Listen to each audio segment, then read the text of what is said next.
Alright, what's going on YouTube? It's going to be Don coming to you from Massage Japan. As always, got my side co-host from the west coast of California. Well, California is west coast, so that's double. That's I know, huh? West. Yeah, it's like, yeah. But yeah, man, we was getting right into it and everything, man. Again, got my guy Lex coming in. Before we get into it again, guys, you know I'm a dealer for the Garrett turbos right here. Been in the game for 20 plus years. Definitely played with some cheap turbos out there, and they don't last long, man. So go ahead and save the cash. This is the GTX Gen 2 dual ball bearing billet and all that nice spinny stuff. So it spins up really easy and quick. And it's a big turbo, and it spools pretty quickly, man. So go ahead and save your cash, save a couple checks, and get a good turbo versus buying the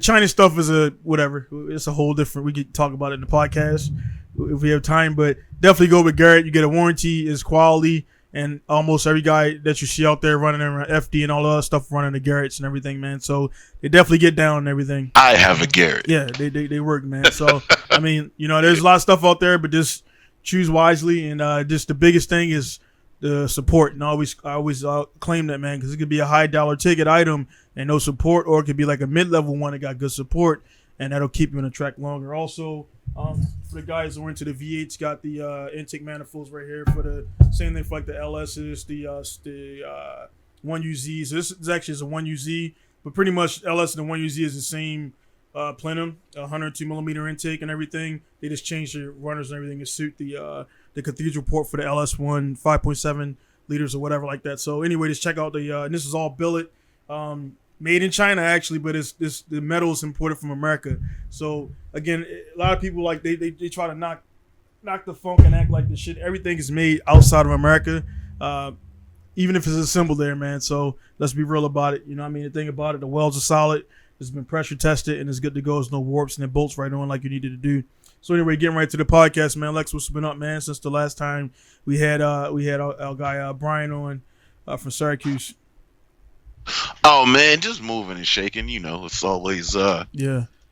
So never a dull day over here, man. Yeah, I figured that, man. It's man. I had like me personally, I had one of those days yesterday where like far as the car shit, just feel like nothing was like fucking went to go start my engine up, man, and the fucking this was like my RB26. I was getting it prepped for the event, and I might not be making the event now, so I'm like checking to make sure the cams. Just overnight, like it started up fine, and then you go start it up, and then just so I gotta I gotta check some shit out. I'm pretty sure I know what it is because I changed the fuel pump and it was working fine, and then I think it's not getting a full voltage. So a lot of the new age fuel pumps they gotta have that full 12 volts or it won't kick over.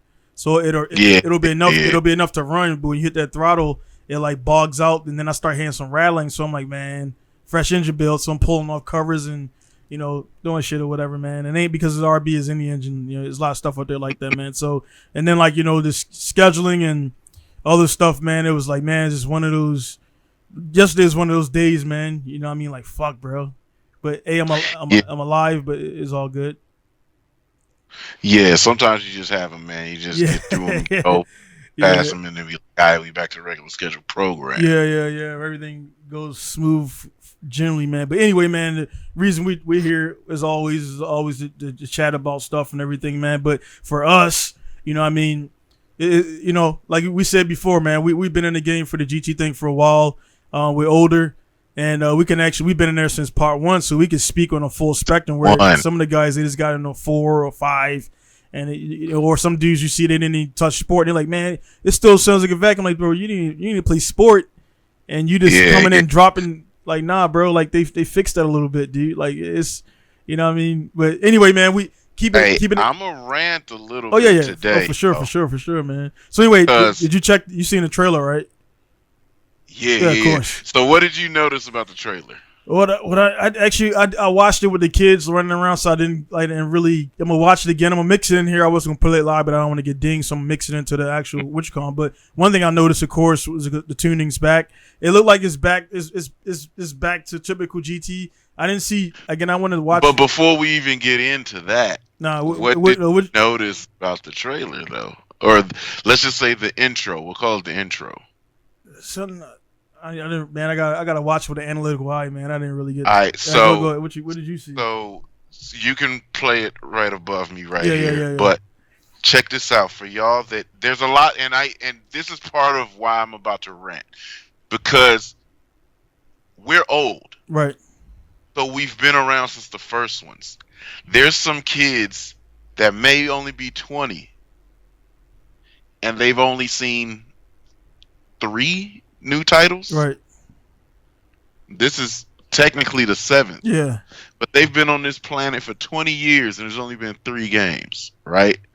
So, what you may not have noticed or even been alive enough to notice, what you just saw in the intro of Gran Turismo 7, back to the numbered series. That intro was a combination of GT 1, 2, 3, and 4's opening scene. Oh, yeah. There's 4 movies in that one trailer, which lets you know, if you're paying attention, Polyphony Digital Studios just let us know that they were back on their bullshit. But because us older guys have experienced the full bullshit that they've given us for HD 5, 6, and Sport, we're a little leery now. Right. We were the target demographic when you first put this game out. We loved this shit through our whole formative years, the end of high school, part of why we're into cars right now. And then you took a lot of shit away from us in HD 5, 6, and Sport. Right. Sport was a complete shit show. I love it. It's playing right now. I use it a lot. I drive a lot. But it's a shit show.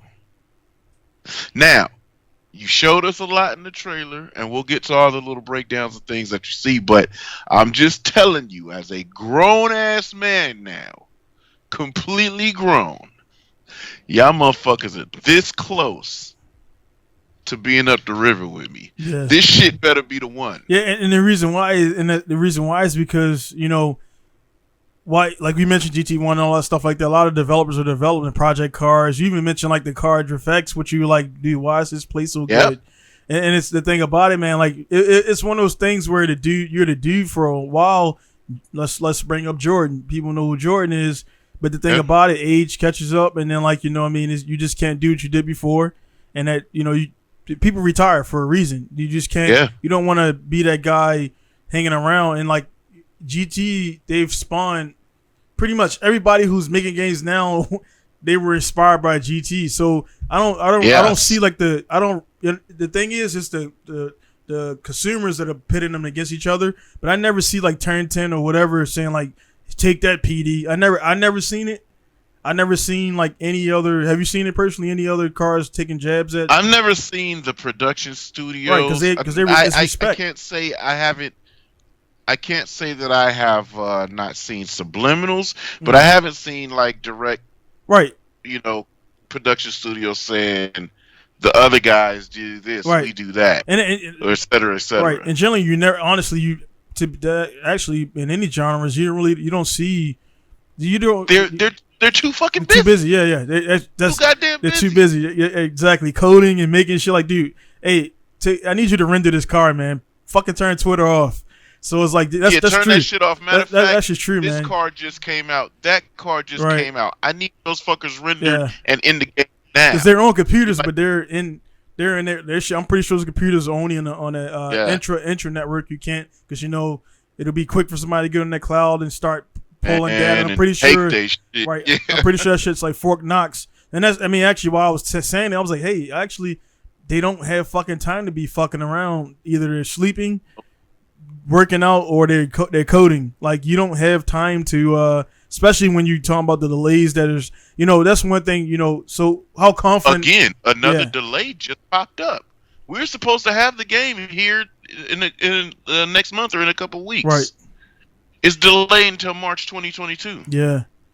You know? So it's like, you know, that's what I'm saying. Like, that's case in point. That proves our point right there. They don't have time to be online doing it. And then, like, again, you wouldn't really see it, man, because, like I say, all those guys, if you set all those guys down from all those production companies, all the car, you know, everybody's going to pay respect to, you know, GT as being like the moniker of like, hey, man, they established like this is, you know, consoles can bring the the realism, and it don't have to be Simulation, right. yeah. It don't have to be all. And actually, the whole PC thing, man, that's a whole different bag of worms. And of course, all the guys there, they're gonna say what they're gonna say, but it's like, you know what I mean? I'm a PC. I got PCs, but at the same time, dude, put the game in or load it up, plug your peripherals in, and you go, man. You ain't got to set nothing up, and that's where, to be honest, the guys who are doing the PC stuff are either paying people to do it, or they just got a lot of spare time.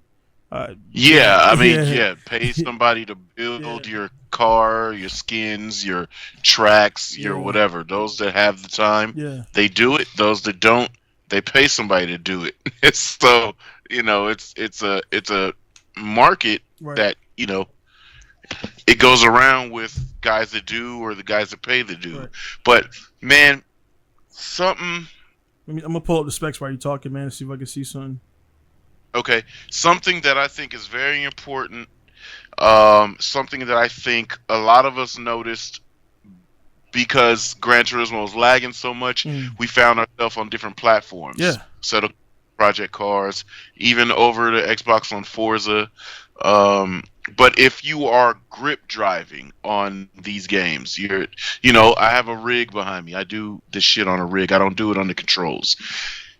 I have a rig in front of me too. I have 2 rigs anyway. But the point is, I don't do it on the controls. Now, one thing that we have experienced on the rigs, once we got on something else that had different feel and experience, Gran Turismo's far too fucking clinical, yo. It's too smooth. Right. It's like a hospital hallway. It's smooth as shit on the steering wheel until you go over a rumble strip.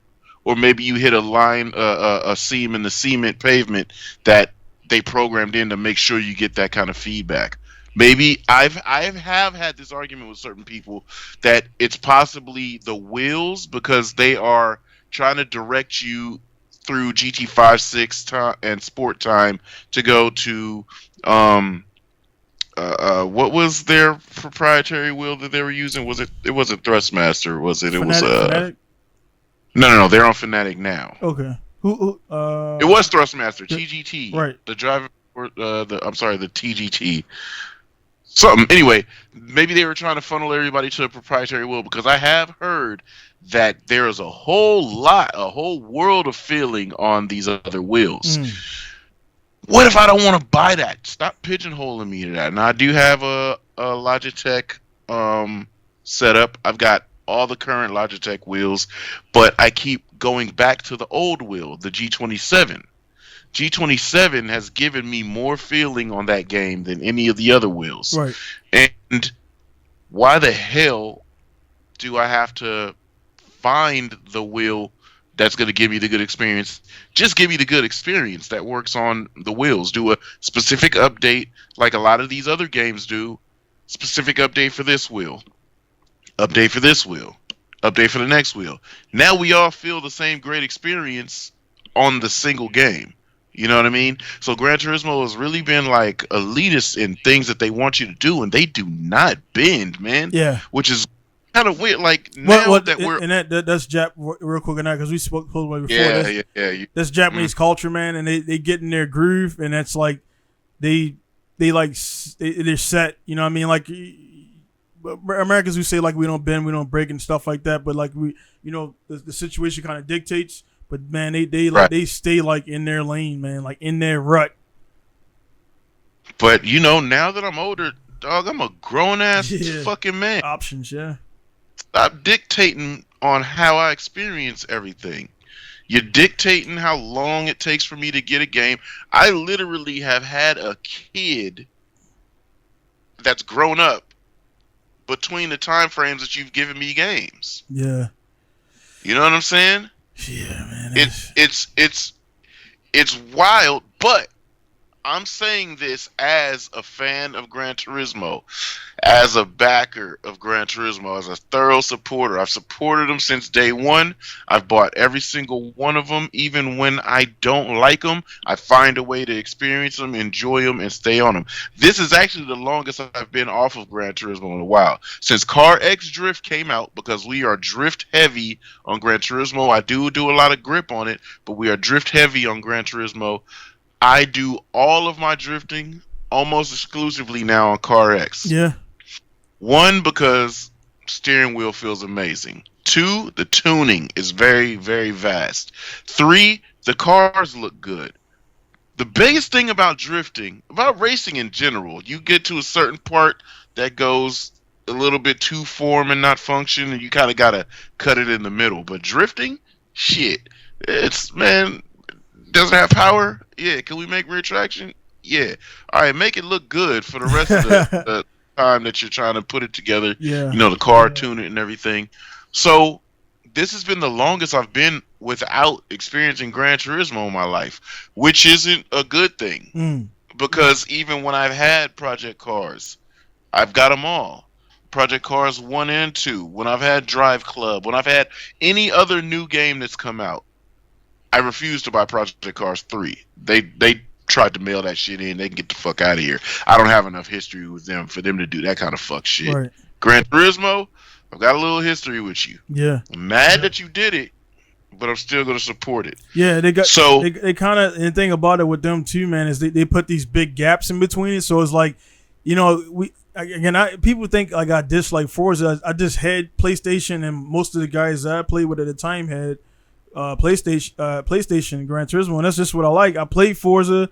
I played and that's the thing, man. Like I played the first Forza. I played all of them, but it's like all my guys that I didn't have buddies on Xbox. I think that's just what it was. When I said in the last podcast, my guys I got around had Civics and Integras with Brian, and then if I would have got around guys with Dunks and or Dualies or whatever, I would have been doing that. So it's kind of like people all your dudes rock on Xbox. You're going to kind of you stay where you have the most enjoyment, right? And like me on every single PlayStation, you know, my list has been full, and you kind of got to kick people off your list, friends. Yeah. He ain't been on it. He's out of here to try to get new friends in. The Xbox is just kind of like here and there. And I got on it, and there was a time frame that I was again, and it's like the ex-girlfriend shit, or the girl that wants to be with somebody, but they ain't really fucking with her like that,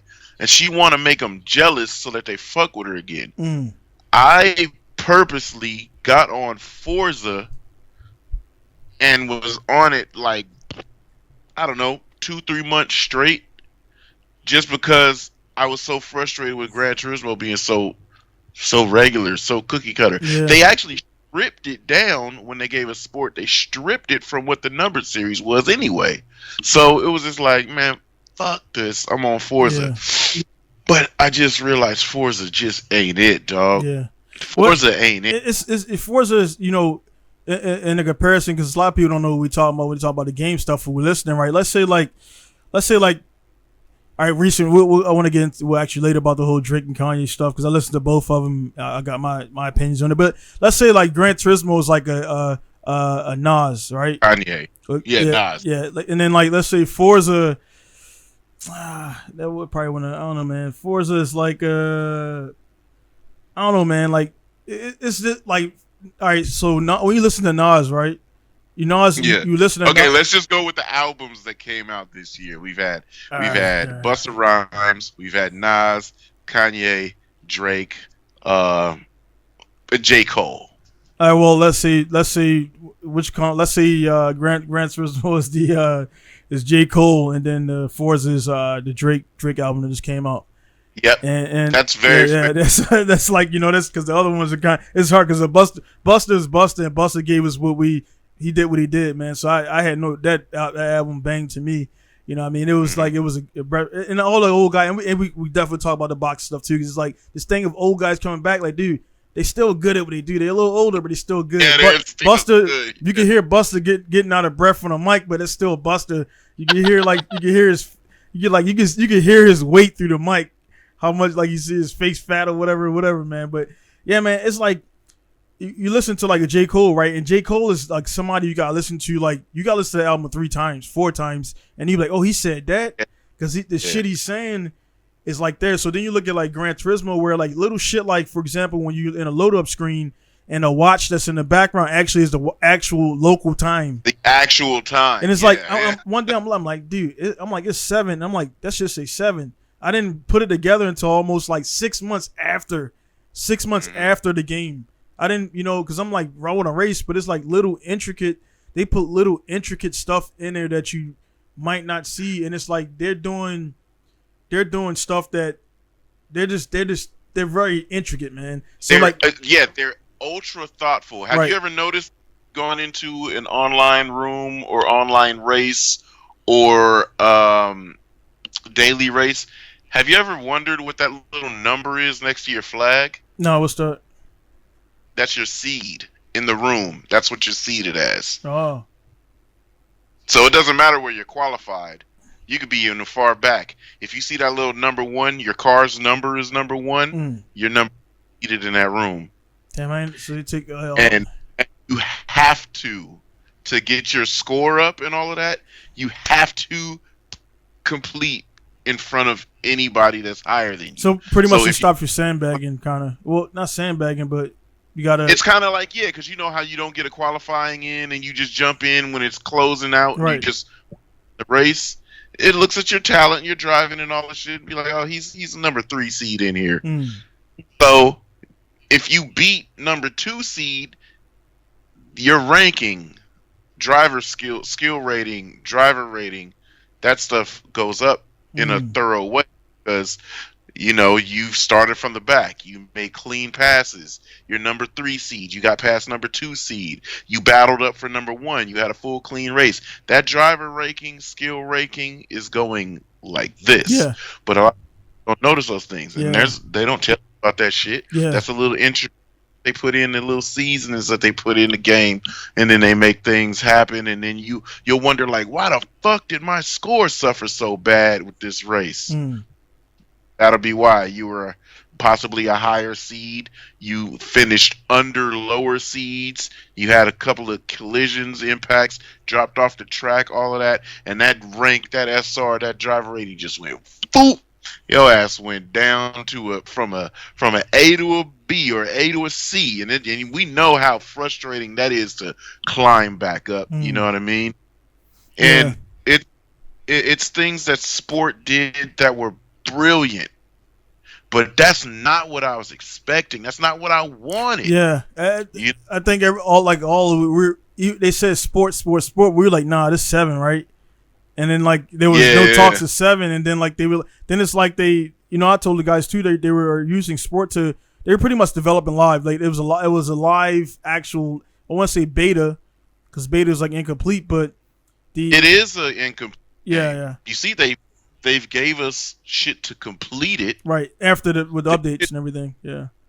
It's been a demo. Right. It's been a beta. My boy's been saying this the whole life cycle. Right. He's like, this is a demo. This is a GT 6.5. So my question is, man, what do you think they're delaying it for? Like, what do you think they were like, hey man, we gotta like, I'm thinking it's maybe VR. That's the only thing I'm thinking is they need more time to render VR, because VR has to be full. It can't be this arcade. They haven't even given us an updated VR thing yet. Nothing. Right. What is VR? This is another PlayStation gimmick. Right. It looks good. It works. It's fun. It's great. Right. But they just gave us a VR version 2 that was basically the same thing and nothing since. Right. So I don't know if they're waiting for VR. They never expanded on the VR option here, which they should have. Why can't we have multiplayer VR? Right. Bust it back to the old school Gran Turismo 1 4-man race in VR. That's not that hard, I don't think. Right. That's what I'm getting at. I'm thinking they're developing a full game and not just arcade mode. So I think because VR, I don't know if you have to render the whole world again or do what I mean, because we already done most of it. It's already done. So I don't understand why it was like limited. I don't understand why maybe it was multiple people or processing power or whatever. But then like what I don't understand also too, because it kind of is defeating the purpose. Why is it launching on 4 and 5? Like what are they? Money. Yeah. Bottom line. They're gonna double. But for one, I'm not buying both. I'm buying only one. So we've been doing that bullshit that I hate. I hate people for doing this. One of my closest homeboys does this shit, and every time I look at him doing this, hustling PS5s, I'm like, God damn, you're not a gamer, but you're you're making it so that people that want to get one, trying to get one, can't. Mm. The demand is crazy high for kids that really want one, but these adults is being fuckboys running around. Are they Yeah, still up or are they coming down? Oh, the price is still they're up still on. high. Really? Selling. I mean, they stay standard. It's a good market value for what they're giving So you. I'm But about to the check. thing is, they're very hard to obtain. PS5s for a while. Now you can get them, but it's just, is your ass gonna wake up and get there to get them, or get on and beat somebody's bot? But Mm. the thing is, um, PS4 Pro runs pretty good, right? GT5 or PS5s are pretty hard to get, but for those that got them, we maxing it out. So let us not hurt our money by only putting it on 5, because PS4 Pro is still lasting into the current generation. So put it on both, get money, right? You're using all the same peripherals, get money. It's kind of the bottom line. Mm. GT5, I mean, I keep saying GT5. I'm looking PS5 at PS4 Pro for is $200 right now with all the bells and whistles. right. Get a PS4 Pro, stream it 1080p. You get all the goodness. You're gonna see a good experience, 4K, all the shit. Yeah, you get a PS5, and if you're mad balling, you got an 8K TV, and you get to utilize all the good shit. Right. Right? That's cool. But for the regular kid that their parent is like, my nigga, this pandemic has been wearing me out. I'm not Yeah. buying you Yeah. five. For Pro is solid, my guy. Use that for another couple years. Well, let me get GT5 on that, because you know what? I can't find a reason why this wouldn't provide me a cool experience. It's all gonna be a PSN network, so it just is what it is. But I think that's what it is. I don't think that VR or anything's holding it up. I think there's a lot of things that they wanted to get right. They were watching. I think that CarX Drift was a splash on the radar, just enough for them to get some shit together. Yeah. I mean, dude, yeah, same thing, man. I'm like, I turned it on, like, all right, whatever. I download. I'm like, dude, this shit actually is pretty. Yep. Yeah. I'm telling you. I told my son for a long time, I'm not putting that shit on this damn game. You got it on your phone. Yeah. It's a phone game. Right. It's a mobile game, Right. right? Man, the second he downloaded it on here, because he kept asking me, Dad, can I download it on PS? Man, go ahead, bro. Go ahead, knock yourself out, bro. Yeah. He downloaded that shit, and I refused to play it for like 2 weeks. Then I got on that shit one week. I said, God damn it! As soon as I got on it, God damn it, it's good. Yeah. I don't like that it's good. And my son's looking at me, and he's like, what's the verdict? And I'm like, the verdict is the shit is good, dude. And I don't like that it's good like that. Yeah. It's not fully licensed, but it's amazing. It's in the vein of what Tokyo Extreme Racer did with their non-licensed cars. Weird names, but they're modeled, rendered, and scaled perfectly.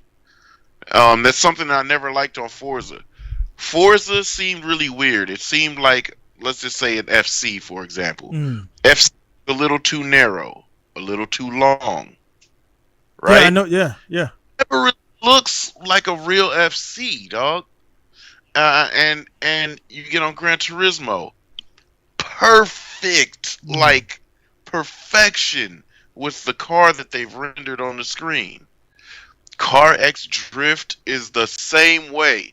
Like, how this cheap ass, punk ass little game, do such a good job, right? So I think they made enough of a splash with the auto styling of the game. And obviously Forza, everybody's always, we could do this and that in Forza. I could make a fuckboy car on Forza. I could do whatever I want on Forza.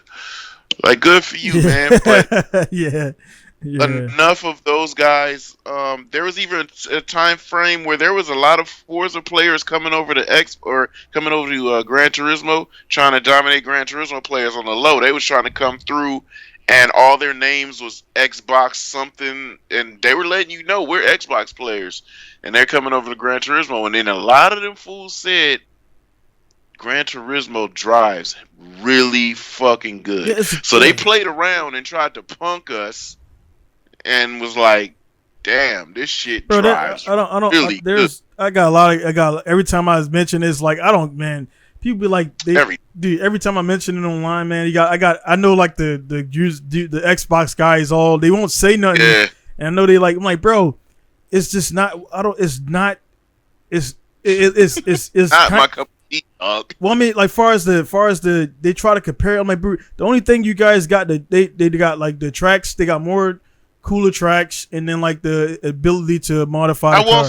car. I mean, as far as like the fantasy ones, like they got like a lot of they got like a lot of more stuff that's cooler. Like my thing, like mini autumn mini ring autumn mini No, ring. there's Maple Yeah, Valley. Maple Valley, yeah. It's the bottom ring. So I'm like, it's like, you know, they autumn ring taken out. That was like the track that we would jam on. You know what I'm saying? Like that was one of the, Yeah. and it's like, But see, that's Gran Turismo. yeah, Why did you pull that out? yeah. The world needs to be seeing. What we could not do Yeah, back when GT5. I mean, you were doing it, but you know, hook it up to this, hook it up to that, hook that to the internet, plug this in, and that's how you were streaming. Not a lot of us. The autumn ring is not there, man. Yeah, not a lot of us were doing that, right? Not talking about on GT7. I know on the new one. I know. It's Grand Valley, Trial Mountain, and High Speed Ring. They got to add more, man. Like that's why they have to. That's why with me I'm not like gotta be vocal about it. Right. So yeah, man, it's like they got like a few little things that like the thing about it, I do it in real life, so I don't need to fucking swap a LS into a CRX like to feel like a man. Like I can if I really wanted to do that, I could really make it happen in real life. But that would be like I mean I got a bunch of other swaps going on, but it's the people would try to compare them like, dude, they're two different games. Like GT, the immersion, the driving, the really getting into it and everything is. You can't really. Okay, let's go. Talk about the immersion though. Right. Okay. Assetto Corsa. They do a very good job at steering wheel feel, stuff passing by the very corners of your PC or console. We're talking console. Okay. Yeah, the very corners of your screen. Great job at that. Project Cars does an amazing job at that. The sense of speed and immersion. In braking on Project Cars, the shimmering and shaking of shit. Even if you got a race car that doesn't have a full dash and you got the wiring and shit there, you can see the wiring vibrating and shit. Blurs on the side of the screen. Looks like you have a you know what I'm saying, an ND filter on the lens and everything. It looks really good on the corner of your screen. Those are the types of sense of immersion that are great. I don't know if this is really something that I saw, and we gotta wait until the game comes out. But man, did you see the interior shots when the Supra was chasing the R33 R34? Yeah. There was amazing motion blur on the sides of those your peripherals. That looked hella good. And then something that's always bugged me. If you could pull up Forza Motorsport 7, the way that the driver holds the steering wheel, it looks like these hands are just like this. This is all you see is just these big mitten ass hands, and they're holding the steering wheel and just doing this. I hate that. Because this will knock me out of my because it just looks so fake. Turismo does a better job, but Gran Turismo does the like a driver instructor trying to show you how to hold the steering wheel. The thumbs on the rim. Yeah. This is not real. Yeah. We're not doing that for real. If I want to show you, you grab the wheel and you do this. Yeah, when I'm instructing you, this. What I saw with them actually having the thumbs hooked, and because the hands always looked really good on Gran Turismo. Sometimes when they turn, you see them lead with the finger this way, but the thumb on the rim just bugged it. You know you getting we white knuckle it. going crazy, and then hand motion moves. So like Project Cars and Assetto Corsa did good with the hands because they do hand over hand. Like Forza gets stuck at this. That's stupid. Gran Turismo at least goes this way, but the Assetto Corsas and Project Cars, they go hand over hand, or they do a weird open palm thing between the rotations. But at least the fact that the hands look real proper on Gran Turismo now, the thumb is finally inside the rim. The proportions of fingers and everything, it didn't look like a big mitten on the steering wheel. It actually looked like real good solid hands. Because like when I throw on VR, when you move and look as you're holding onto the steering wheel, say you move over to look at something, your body and arm actually moves as you're looking, right? So that shit has so much immersion. If you lean forward, you see the arms, and you lean back to look at something, you see everything move, shoulders, arms, everything. That is what locks you in. Like, yeah, when you look, I remember the first time I put it on, I looked in the back. I'm like, ain't gonna be nothing back. I'm like, you see the fucking back seat, the roll cage. Like, I'm like, I mean, there will be no reason for you to be on a track or Nürburgring. Like, hey man, like, hey, what's going on at 200 miles an hour? What the fuck is that going on? But it was like cool. It's gonna get to the point, man, where like the TV thing, like, TVs are getting cheaper, they're getting bigger. But like you put the VR thing on, it's just like, honestly, man, like I don't need it. It's just, you can have a little ass monitor. Like dudes be having it like a little ass monitor, but everything is there. Like a lot of dudes with because it's like on the motion rig, like you can get I'm gonna get that motion rig one sent over, but I'm gonna leave my TV the same because I got the VR. So I don't need the whole like the 3 big screen because it take up too much space. There's too much power consumption, and also when my wall. Right. And most people, most guys have never, like, we both, I got the Oculus and the Witch Con downstairs, but most people have not experienced VR. When you show it, like what's this? And they see it like, holy fuck. It's something you have to experience with racing. Because it does. I like the head tracking of Project Cars does. Project Cars, they look to the apex. Yeah. You start turning into the apex, they look to the apex, right? Even CarX does that. But there's nothing like you hear a car next to you and you go, yep, he right there. Yeah. Fuck that little arrow, the little notification, the Gran Turismo sometimes if they're really close, like within impact range, and a lot of people don't notice this. If they're close within impact range or maybe lightly touching, the screen shades on the side. It shades to a shadowy like darkness on the side. And so it's things like that VR allows you to enhance it. I would not be mad at all, one bit. If even on this old ass VR headset, if Gran Turismo said, yeah, you can play the whole game in VR. You ain't got to use the monitor. I'll fucking jump through the goddamn ceiling. Because that's like, dude. I could play campaign. Yep. I can play sport. Yep. I can go online. Yep. It's a different thing, man. I got I was out and about, and just like I got my PlayStation VR headset for cheap. I got the Oculus mint condition for $150. Like somebody just got it and like, nah, it ain't for me. I just changed the batteries and it makes people think sometimes. Yeah. Luckily I got over it because I positioned it. Yeah. But I bought that shit. And I went to go set it up, man. I'm in there fucking 2 hours. I'm in there playing with the little robot and the tape and shit. And I'm like, dude, I'm just thinking like it's like kind of it was daytime, so you can't really see into my shop. But I'm like, man, when somebody walking by, I'm just like this and shit in a fucking chair looking like a goon and shit. But I'm in there, like, I'm like, my daughter come in here and be looking at me like, look at this. It's like, but yeah, I'm like playing the little robot. I'm like, bro, it's like, because I just got it like probably 3 months ago because I never had Oculus, and then I'm like, this shit, like, damn, man, and this Oculus, not the two is the one. And I'm like, man, this playing you in your little house and like walking around the house and shooting a little thing, but when I played Assetto, right, because I was playing Assetto, I got whatever, I share my story and that shit, I'm over it. But I was playing Assetto, and I was getting it or whatever, right? Then I put the VR. I'm like, bro, instant fucking change in my skills because like when you get in the car, it's like no shit, actually the width of the track.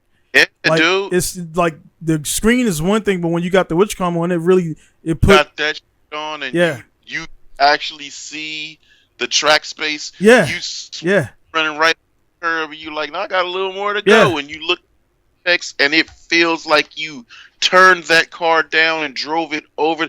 It's a Yeah. whole nother Only thing that can add to it, like I said, I'm kind of saving my coins to get it. dimension. Yeah, the Yeah. motion thing is about 30. I checked on the one. It's the DOF reality one. It's about 35 to get it from the UK to here with the, of course, the Corona stuff. So I'm looking at. I'm actually putting one of my cars for sale right now to actually because it's like sacrificing it, and it's just cool because Yeah. everybody like nobody has it and everybody's getting on the rigs right, and I kind of.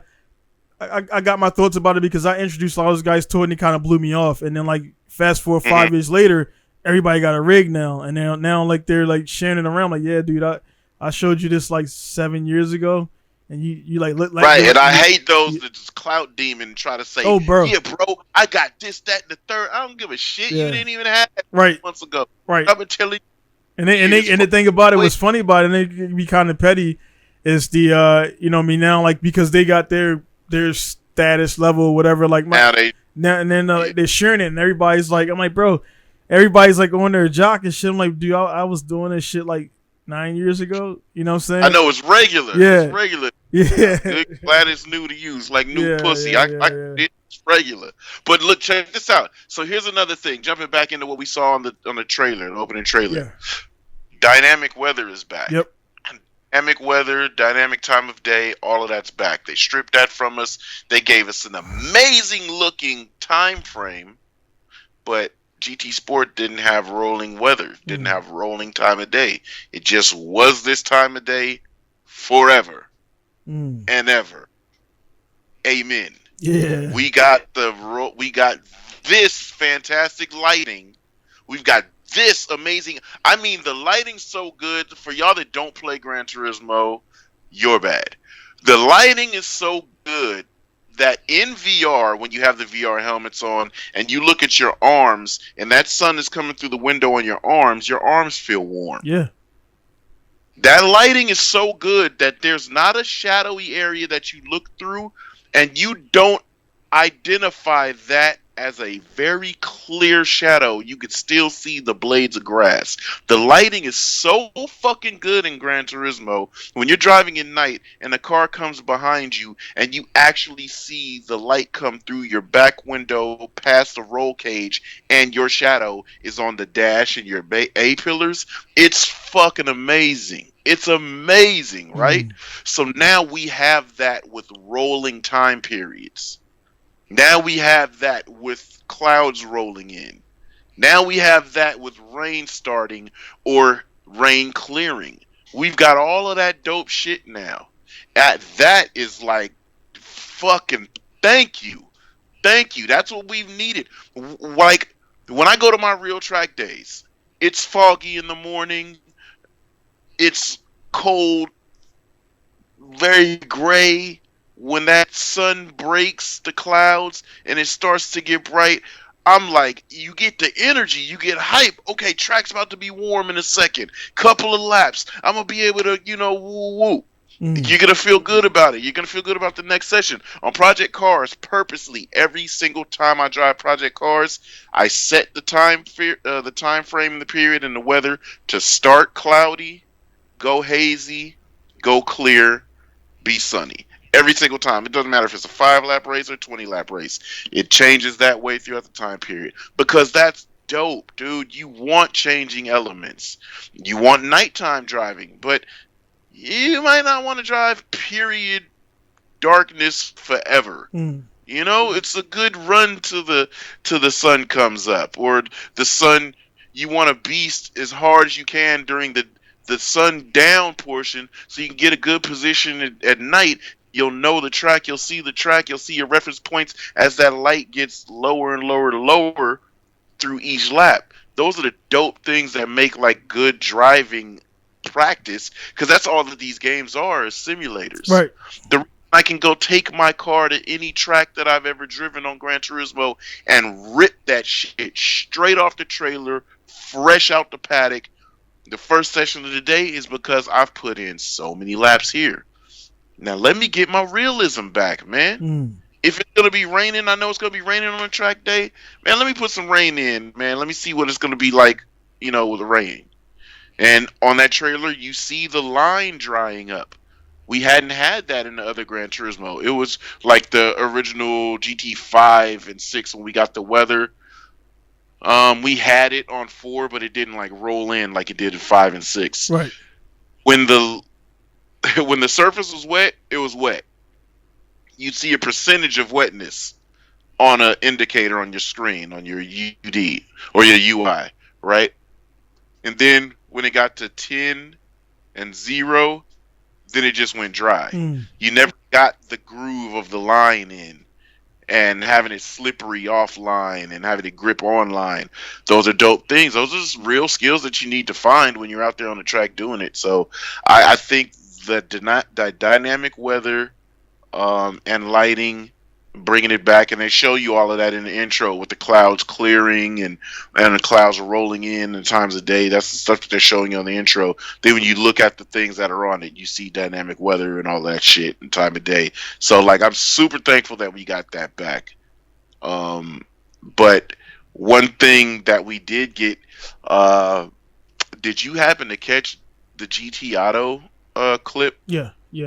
So the tuning and all that stuff is the island. It's like they definitely bringing seeing the switching of parts. It's kind of because everybody's saying, oh, they hit the sliders like dude again GT Sport. They stripped a bunch of stuff and live power. But then it's like, from GT Sport, one thing is coming in is of course the live. They continue the live reactor. They can't take that out. That's if they took that out. No, we're in on that. Yeah, they took that out. Yeah, yeah.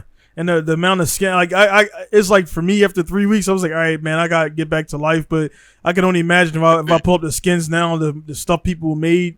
And I remember that first week, like it was like 30 cars, 40 cars, and then like the server was getting overloaded. And I'm pretty sure they got apps now to make the things even quicker. Because I had to download this one thing to make the stuff, and then you'll limit it. And I'm like, man, I ain't got time for this shit. I just download the other people's skins, man, and like make stuff happen. But yeah, it's like some dude made a missile 180. It looked like it had been crashed up, but it was like everything was straight, but it had like little rips on it. And I'm like, man, this shit looks dope. That you could take that out there and do all the stuff, and like the skins that some of these people were making, man, are unbelievable.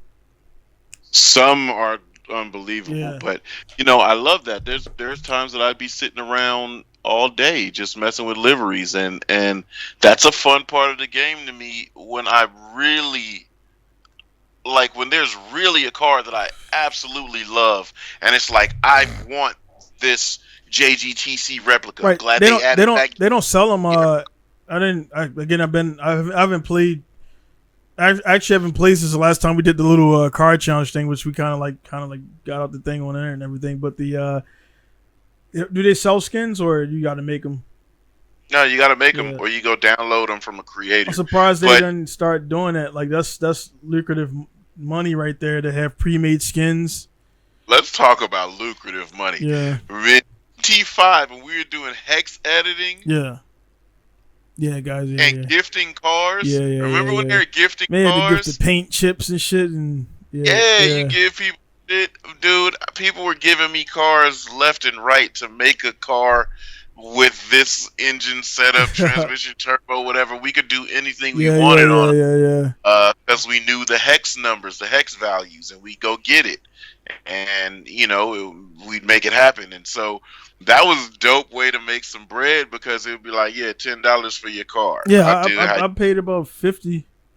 Yeah, because you couldn't really change the car after suspension or anything. You couldn't really change much on it once you got it. I never looked into that, man. What was the program you needed to do that, to make those cars like that? Hex editor. That's the name of the. So you get a graph of hella numbers. 07, 13. So you had to use the PC, of course, to. Yes, you did. Yeah. So I still have this old laptop sitting right here.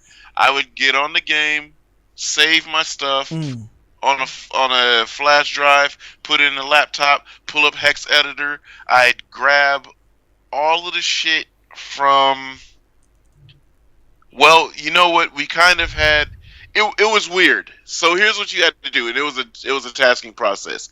I'd have to grab all of the stuff, or I have to grab the car that I want to use the parts from. Right. So say somebody wanted a RB25 S13, and they wanted a R35 transmission, and then they wanted the I think it was the GT300 S15 that wheelbase under a factory S15. So you're doing all of that shit, right? Because I remember you had some crazy angle shit too. Yeah. You can increase the value. This motherfucker, like, they turn that shit so hard, all you see is black, like a little black. There was nothing behind the wheel. Yeah, black.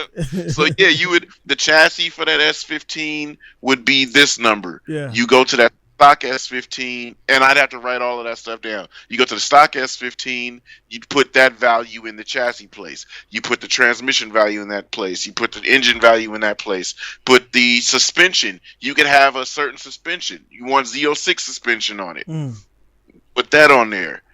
Then you give them the car, or I would align it. I'd align the car, set the camera and everything, drive it, make sure it was spot on, good to go.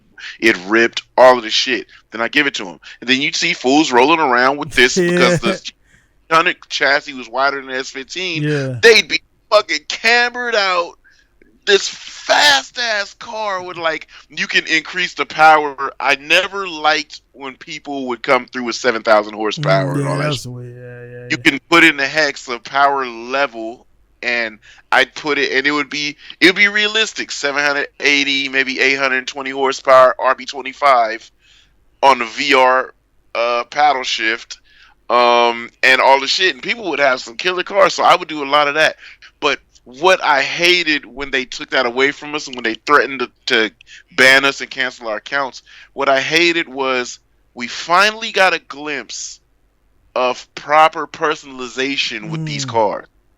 The biggest pet peeve of all with Gran Turismo is you make this car and it looks dope from the side, but as soon as you rotated that shit, the wheels were way inside the fender like this.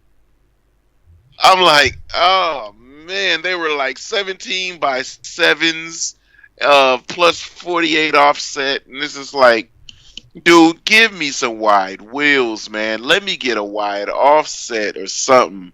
Throw some spacers up under that joint or something. But now, as you can see in GT Auto in the trailer, in the clip, they have the diameter wheels. We're finally able to change from GT5. We have the diameter wheels. We have the width. Right. And we have offset. So that is amazing. And that shit right there will teach people, because it's weird, man, how, like, most people like me, I learned about wheels by buying a shitty set the first time, like, and then getting clowned. Like, I thought I was doing something cool. I rock up, man, and my goddamn body's out there, and my wheels are like in here. It's like, and like I had spacers weren't really a thing back then, like good spacers. So then I put like a little 15 mil, and it just like moved up to there. It was still like weak, and yeah, man, it's like you learn about, like, and the wheel tech is actually something, man. It takes like a hour. You can really get. People think wheel tech is really, it's like, it's simple math. It's plus minus the O disc, A disc type face, and then like you become a wheel guru pretty much, in a short amount of time, man. So that shit will teach, and like GT teaches, and not stuff, just that though, right? Because it also multiplies force on your suspension. If you have a wheel that's tight on the hub, your suspension works exactly with what it is. Length of your control arm, all of that. That math goes into the choices of your weight and your spring rate, right? But now you got a wider wheel that's further from the hub. Right. Now that force is multiplied more on the suspension.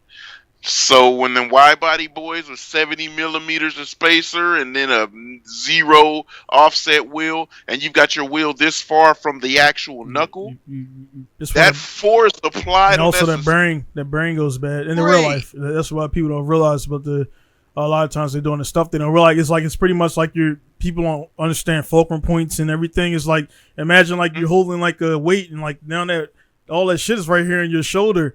So like that's like that. So imagine your shoulder socket is that wheel bearing.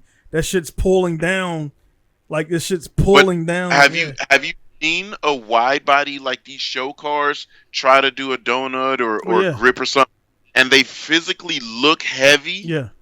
They look like they're flopping and bobbling around. Yeah. You know it's not because they don't have suspension on. You see them slammed and everything. They might even be on airbags. But because their wheels are so far out from the actual point where the suspension's working, it makes that car super soft. But in racing, that's a good tuning part. Right. What if I have the wheels spaced out in the front and the wheels tucked in a little in the rear?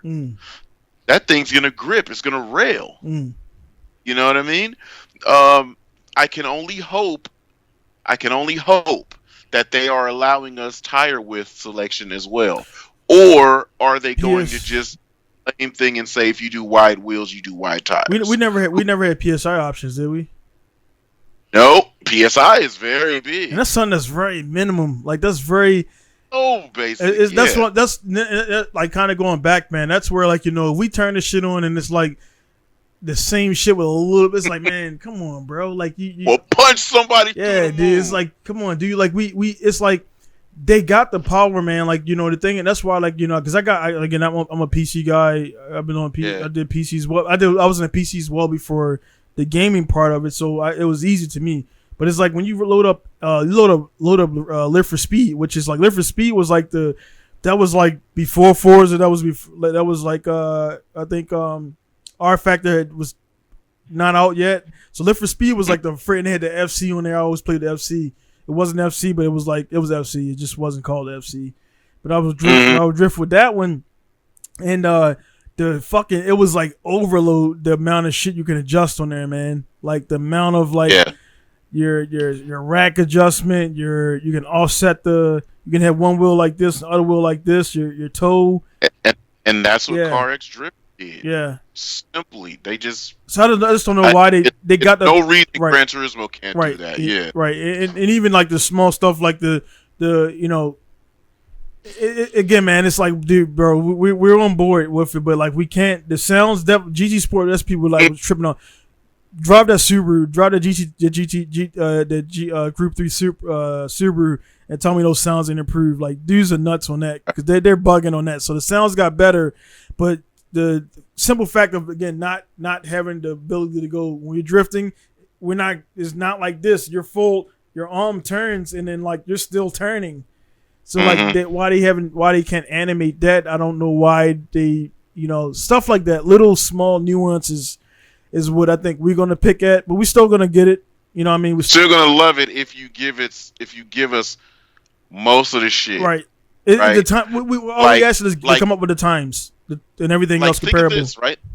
Like think of this. Yeah, come to the times. Right. Now this is where they shoot themselves in the foot. They said, or Kazunori said, I don't know if the studio said it. Kazunori said, this game is going to be on par with modern times. Okay. What it is today to be a tuner. He said that. Okay. Said this shit. Now I'm looking for it because I am so sick of people just being high turbo, race transmission, race clutch, race intake, race. Which means in theory is going to help. We cannot even go in and tune. Right. Need for Pro Street back in the day or Underground 2. Right. In Pro Street had fine dyno tuning that we specific timing, gas, all of the shit to make a specific map to us. And to attract too. To attract too. Nobody's cars was the same. Now, if you give me something like that, because I like what I saw on the tuning sheet, the parts list. Right. We've got sport, club sport, semi-racing, racing, and extreme parts list pages. Let me build a Civic and mix and match. Extreme, straight pipes, headers, things like that. Intake manifolds. Give me that. Give me a sport intake.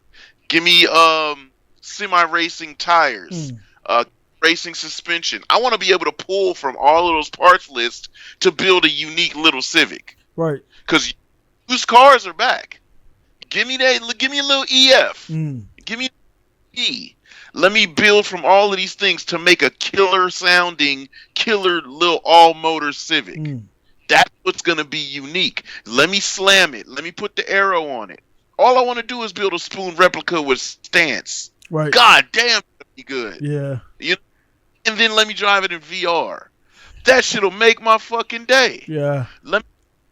On Gran Turismo, you always had like 12 in the same fucking car. Let me go build like 5, 6 FCs all different ways. You know what I'm saying? All different ways. Let me go. They have a car on there that took the damn shoulder, pulled a me move. I do that shit all the time. It took the shoulder going into a corner. That is what looks like the road model of the RX Vision car, the Mazda RX Vision. That was a road model of that. That's amazing because we've been lacking RX-8s. You know what I'm saying? As I'm driving one right here, the GT3 version. But that looks like the road version of that. That's sick. I do want to see those kind of what new cars they've added, what concept cars that they've added for road cars. But let me tune them differently. I don't want to go into a room and man's got the same exact horsepower number. I was so good at this shit when people come in and they're doing, oh no, my car's the same. I'd be like, nope, because it was BOP, it was balanced performance. Everybody would have, no, I'm the same PP. You're the same PP, but your car weighs this and it has this much horsepower. You slid that motherfucking slider up about 10, 12 hits. They'd be like, oh, how you know? Because these cars are so, they're just so cookie cutter. I know all the weights and all the horsepowers of every car on GT Sport. So if you've come through and pulled your slider up to get the same PP, but you got less horsepower and you got more torque than everybody and a little less weight because for whatever goddamn reason weight doesn't count. Why does not? Why does that's a power weight is a major thing. That's the big right. That's the biggest thing for these cars. You know. So I think. I'm waiting. I'm just waiting for more information because if they did that, I'm a happy dude. Because we have aero, we got front lip, side skirts, wings, and all that's back. Remember the Type A? You had the factory, you had no wing, you had Type A, B, C, and you had custom wing where you can just draw the sides out hella big and big in and all that shit. So we got everything back from. We got everything back from 5. Hey, I seen some shit the other day that had me dying laughing on the toilet, man. The dude had a fucking Scudo, and he was like, I'm doing adjustments, and the front end keeps lifting up, and everybody's just dying laughing. Like, dude, you don't know what that car is about, do you? Put that fucking arrow back, and fucking that bitch goes 7,000 miles per hour and shit. Put a rubber band on it, put it on a circle track, and go to school. Or whatever. I like that they have extreme because maybe we could build like time attack type of cars. Yeah. That the suspension is going to be able to keep up. Like ain't no way that a car with hella aero don't need way better, way stronger spring rate and suspension than just a regular race car with delegated aero properties. You know what I mean? Time attack is unlimited. So what's the extreme going to be all about? I really want to see that. Cannot wait to see that. You mentioned a good point too. As far as the tune, they definitely because that. I mean, in a nutshell, that's what I'm doing. Guys who don't know, I'm in a performance shop right now. I run a performance shop, and the thing about it, when you go to the track, you go to Tsukuba and all that stuff. You guys, man, it's not the car against the cars. The car versus the car, driver versus a driver, but also theory versus theory. Man, everybody out there got a different theory on how to go faster, and that's the cool thing about what we do. We all do the same shit, but it's like, hey man, I like to run my spark plug a little bit more colder, a little bit more hotter. One is dangerous, one is not as dangerous. I like to have this done. Some guys, when they do their engine building, they actually over torque or under torque, and there's a way to do this, and this means building a tight engine or and your bearing clearances, your ring clearances called tighter. So if you build everything kind of right to that point, you get a different performance. Some guys want to build more looser for more. I'm getting kind of more real technical with it, but if we go out there and like, let's say we do a turbo grade, right? And then Tsukuba on that backstretch coming out that corner, if you have your turbo hitting at this point and you move those points down, you're going to get off quicker. some guys want it to be this way, and they'll kind of catch up to you. And then if they can have us tuning those cars down to what we want, the guys who are gonna win. It's not gonna be they're playing the game, because it is a game. The game is a way to find a way to win. But if you could, but it's like, yeah, like in real life, my two homeboys both have FDs, right, very similar years. They're both street ported. One is aftermarket exhaust manifold, single turbo, supporting mods. The other one is basically it's a basic power upgrade plus plus. It's got a couple of supporting mods with non-sequential. It's set up for twin turbo. The turbos aren't sequential. Now, one makes 350 horsepower, one makes 330. One revs higher, one revs lower. And that's the uniqueness. That's the difference. That's the perfect example of build. One's patinaed, ratted out, one's super immaculate clean. But when they both race, they're both like, nah. They're neck and neck until the different portion of how this guy's car was built. He can rev further. He has a little bit more top end power. Shows over this guy's that car's louder and probably makes a little bit more torque because he has a bigger single turbo, and that gets to show. So if they're doing a freeway pool, or if they're at a racetrack, you said these FDs, right? FDs, yeses. And so let's say they're on a racetrack. Let's say they're racing. This one guy's single turbo is going to be good torque out of the corner. This other guy's twin turbos are going to be like super fucking dope going down the straight into turns. He's not going to be shifting. He's going to be, those are the experiences that make the races, that the styles make fights, right? That's what's going to make a race dope on a sim. If we built it a certain way, and I really like to drive this way, I want a little bit more torque out of this Civic, and I want this Civic to rev out far as shit, but I don't want it to have a lot of power to have wheel spin or torque here. Wheel hop and shit. But I want just enough tire. I want 235s on it, so I'm gonna do a wide rim on it. Like, those are the specific little things. One guy just might want to have fucking huge sidewalls and 255s and have 330 horsepower at the wheels and 290. Okay, that's fine. You a torque monster. Deal with that understeer as we're coming out of corners, and I'm hooking that thing, and it looks like it's railing. And you're gonna catch me on the straight, but I'm gonna be flat out. Like, those are the type of things that I want to see being able to be done on the game. I want to do it differently. I want to build it differently. I don't want to do a full, my 330 BP or PP car is going to be different than your 330 PP car. You're going to be turbo. I'm going to be all-wheel drive. I mean, all-wheel drive. I'm going to be all motor. It's just different things, and especially if we have to deal with consumables, fuel, and what about engine temp and heat and brake? Like, those are tight things to deal with, man. Project Cars showed me that. Shit, you going down the front straight and you in fifth gear and you hammering it, and you run out of gear and you're bouncing on the limiter or pretty close to the limiter. You're not bouncing it, because I'm always pretty good at holding it right off the limiter. But you're right at the limiter, but you don't have enough air opening for the radiator, and your engine is heating the hell up.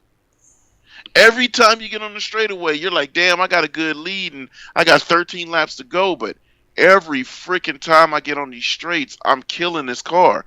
My engine life starts to, you see the engine life gauge coming up, and it's going orange and then red, and you're like, oh shit, I've blown a motor on the last lap of a 20-lap race before. And that's the heartbreak, where you're kind of like, damn, maybe I should have pedaled back earlier when the engine was cooler or able to cool down. So now, is this programmed in there? Because that seemed like that would be like a... Yeah, that's programmed in Project Cars. That's weird. The settle course. It's kind of... That's like... And that's kind of... Because, I mean, it's like, say you're on a track, you're in a street where you got good dams and venting, you're going to get the ambient temp. So, like, that's weird that it would overheat on you like that. Like the it's what it is the engine RPM. You're basically at rev limit, just sitting there singing at rev limit, and And what they're Oh, doing is okay. You can't shift they're adding that in. Yeah, you can't shift up. You're just in fifth gear. You're there. Yeah. Or you're sitting close to it. And that's because your gearing is wrong. Yeah, your gearing is wrong, Yeah. right? But what it's showing you is your engine degradation for being at that RPM. It's heating up, and maybe that's just your oil because it shows two different gauges on there, and your engine temp is starting to go up. You can even go into the first person, right? And I always set up the dash, and as the aim dash, I always set up the dash so I can see oil temp. You can just hit the cross keys. Brilliant programming. This is what we want when we're in there. I don't give a shit about the user interface over here. The rest of this shit, I can get off my screen.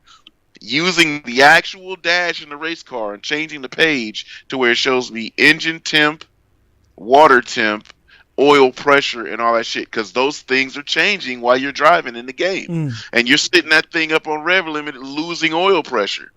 You don't even know it.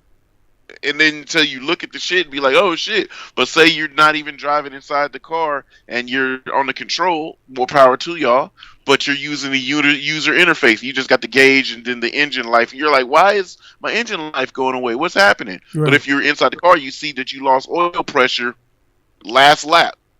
You lost oil pressure the last lap you went by, and the engine's blowing up. You don't get to hear the rod knock. They don't have that in there, but you could start seeing smoke out of the car in your mirror. Oh, this motherfucker's smoking. Bro, that's crazy, you're looking man. at engine temps, and you're like, nah, the engine temps are all right. But then you look over that oil pressure and be like, oh shit. Right. And that's Project Car. And that's, see, man, and while you explain that, man, I don't know you see how I was grinning, man, because it's like, bro, it don't matter. Honestly, I don't care what it's going to be. I'm gonna get it. But it's like this is like we don't really like what we're talking about. And people, like, that's what I don't get. The young deal, I'm like, bro, you guys ain't old enough to even remember Atari. Like, we literally been alive.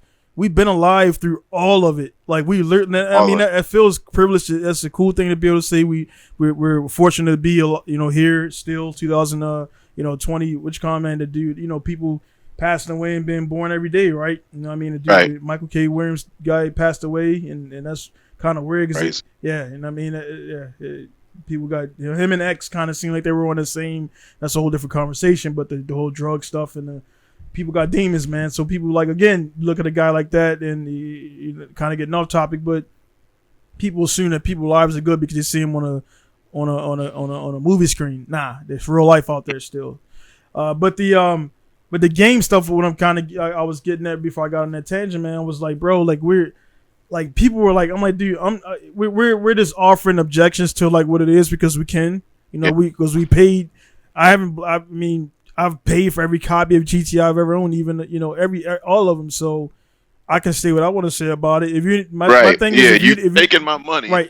My thing is, if you're just going off of what your homeboy said and you ain't never put in on it, it's like, man, you can't really speak. And then, like, it's the, you see the guys online and you look at the comments for a second on YouTube and it's just like, bro, enjoy, like, you guys, you realize what you're bitching about. All the shit you just explained real quick. That's like, bro, we're playing a game that's that advanced. Like, that advanced. Like, all that shit, man, like, that to the point where, I mean, real life racing, like, there's no, you can't, I don't care how good Sims get, it's not going to compare. But to have the option to go in your room where you're at right now at 2 a.m. and get in that kind of experience. Right. And it's like, I'm talking about palm sweating type shit, bro, now, man. And people don't. I've ran out of buttons on the steering wheels because there's so many things that I'm utilizing. Right. You can move the seat forward and backward and up and down. In that interior look, for whatever reason, you're sitting behind the steering wheel like this. Move your driver up. Yep. A lot of people don't know that. That's the real shit you do when you get in the. Because they don't know what they like. They look at the car when they get in the stock. You get one of those LMP cars, right? And you get in there, and it's like they don't realize that's how it look in real life. They don't. I mean, like this, right? No space. But the driver, like, they have the molded seat, so they're gonna be to that height where they're not high where their head's sticking up out of the halo because you don't want to do that. Yep. But they can move it up and down. So people like don't realize they driving the car. I didn't realize that there's different view focal points. You got the wide, and it took me like 5 months in, and I was like, oh shit, really? I just never fuck with it. Field of view and all of that. So you look at the thing and you put the wide one down, you're seeing the whole dash, or you just want to see this much. Yeah, boy. And it's and that they kind of, I want to say, man, probably I want to say 7, but maybe GT8. They're gonna be like, dude, this is straight designed for VR. I'm sorry, but man, like they're gonna. If we gonna be alive for that shit, yeah. But even saying that, man, like people, you got the conscious objectives to the wheel. I'm like, bro, I'm sorry, man, you're not experiencing this game with a controller. You're not. Yeah, nah. I don't care. I don't care how fast you are. I don't even think production companies should even care about it. My controller is essentially to turn the game on, and that's it. That's all. My controllers don't even hold charges. Yeah, because I don't touch them. They plugged up to the shit, and I don't touch them ever. They don't hold. Yeah, it's to the guys there who like work on cars and everything, listening and watching around. It's kind of like when you get welders. If you have a TIG welder and a MIG welder. Only way you're gonna get, and I know this because I had to do it myself. Only way you're gonna get good at that TIG is don't fucking touch the MIG welder. The MIG welder is good. You just point shoot. It's very little skills to get it done, but you gotta not fucking touch the MIG welder. You gotta have both hands in there. Exactly how you get good at the steering wheel. Right. Because when I was scared to commit, I kept going back and grabbing that control. Yeah. Until people started calling me out. I thought you used the wheel. Oh, I do. Why your wheels keep going like this? Yeah. Drifting. You're sitting in your chair using the controller. Yeah. Yeah, I'm like, well, I would use it for racing, but not for drifting. And then I would use it for some racing when I was getting tired of sitting in the seat and whatever. Then I just got to the point, man, F this. Right. Only going to be wheel. And I did that. I sucked again for like a couple weeks. And Fools was kind of like, this fool ain't good. And then I just got super good on it and was like, all right, I'm never going back. And I think that was in like 05. 04, 05. Hey, real quick on that, man. I posted a thing, but nobody nobody asked questions, but I posted one yesterday. I got about a lot of comments, like over 20, man. So let's run through a few of these and everything, man. So, yeah. Let me see. My guy Meeks, my guy who bought a lot of wheels for me. He said this one will go back to GT2 roots from what he's read, which is cool. We pointed that out. Will Linder. He was like, hopefully they have full lap drifting. I don't care for the whole zone thing. So, well, we've always been able to do that. Just go to time attack or open lobby. Yeah. They give you the option to go to free run, open lobby, and things like that.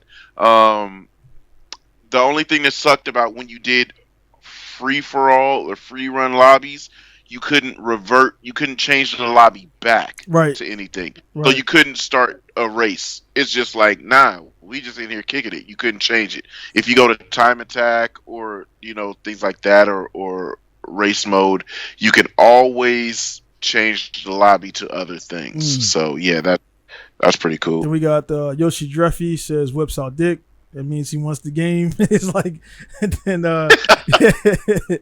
we got guy Chris. He says time for PS again. Same boat. Like I didn't PS5 because the system to me doesn't mean anything until that game is coming out. So nothing. Didn't even look at it. Didn't even look at it. So I'm in the same game. boat. Then he also says hopefully it's not 50 plus Miata models.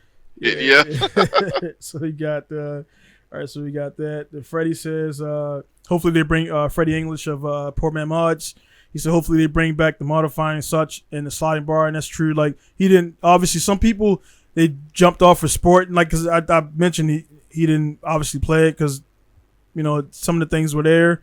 But yeah, the sliding things was more so like they stripped it down. I think they dumbed it down again to make for the competition thing because it was heavily competitive. They used it in the damn Olympics or whatever the hell you want to call it.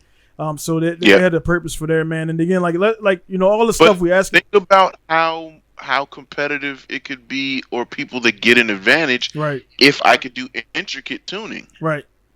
So yeah, no, just weight, power, slide them whichever way. Yeah. And then you do suspension. But nah, if I could do this, that, the third, change this, change that. Because remember, Well, no, they didn't really have it on that. But yeah, the older Gran Turismos, yeah, go take that race car and fucking change a Yeah. whole lot of little specific things about that power delivery. Or You good? do you think they're gonna ever come back with the one button race?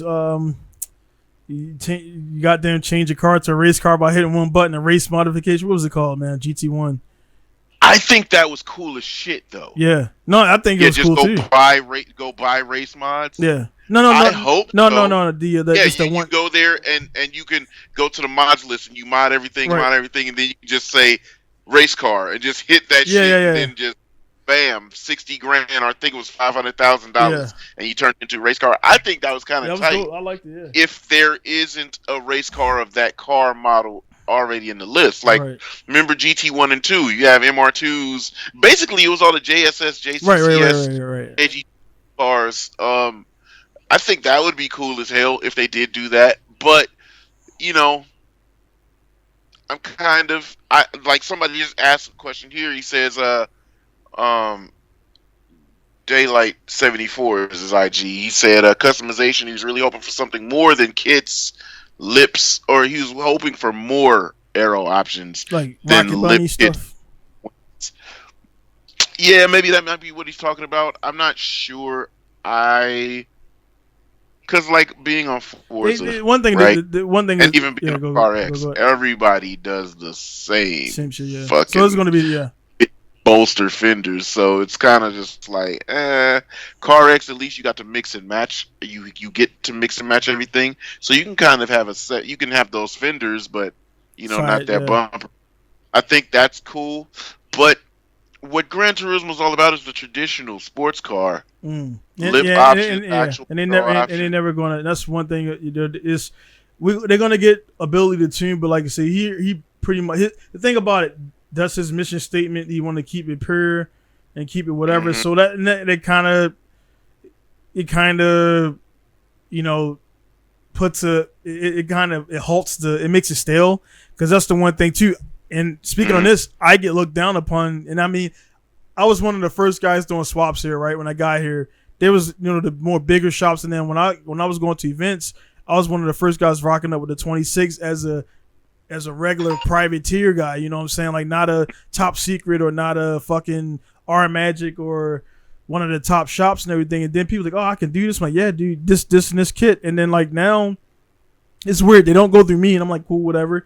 Like, they'll get the Wiring Specialties kit, they'll get the mount kit, but they won't never give the dudes. They won't say this is a Sicky mount kit or this is a this kit. They just will not mention it and then let people believe that they made the mounts. Like, nah, you got a mount kit, the wiring kit from here is a plug and play setup. So the Japanese, they're on it, but they're doing it in a different way.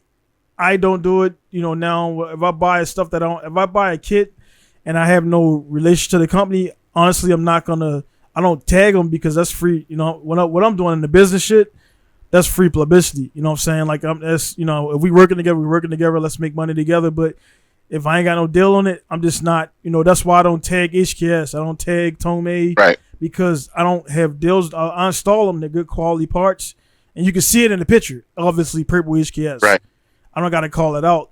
And he was like, oh, I'm like, I don't tag them because I don't make any money for it, and this is business. They don't fuck with me. I don't fuck with them, so to speak, type of thing. And let's be real about that. But a lot of guys are there, man. I think they're just kind of, I don't know, man.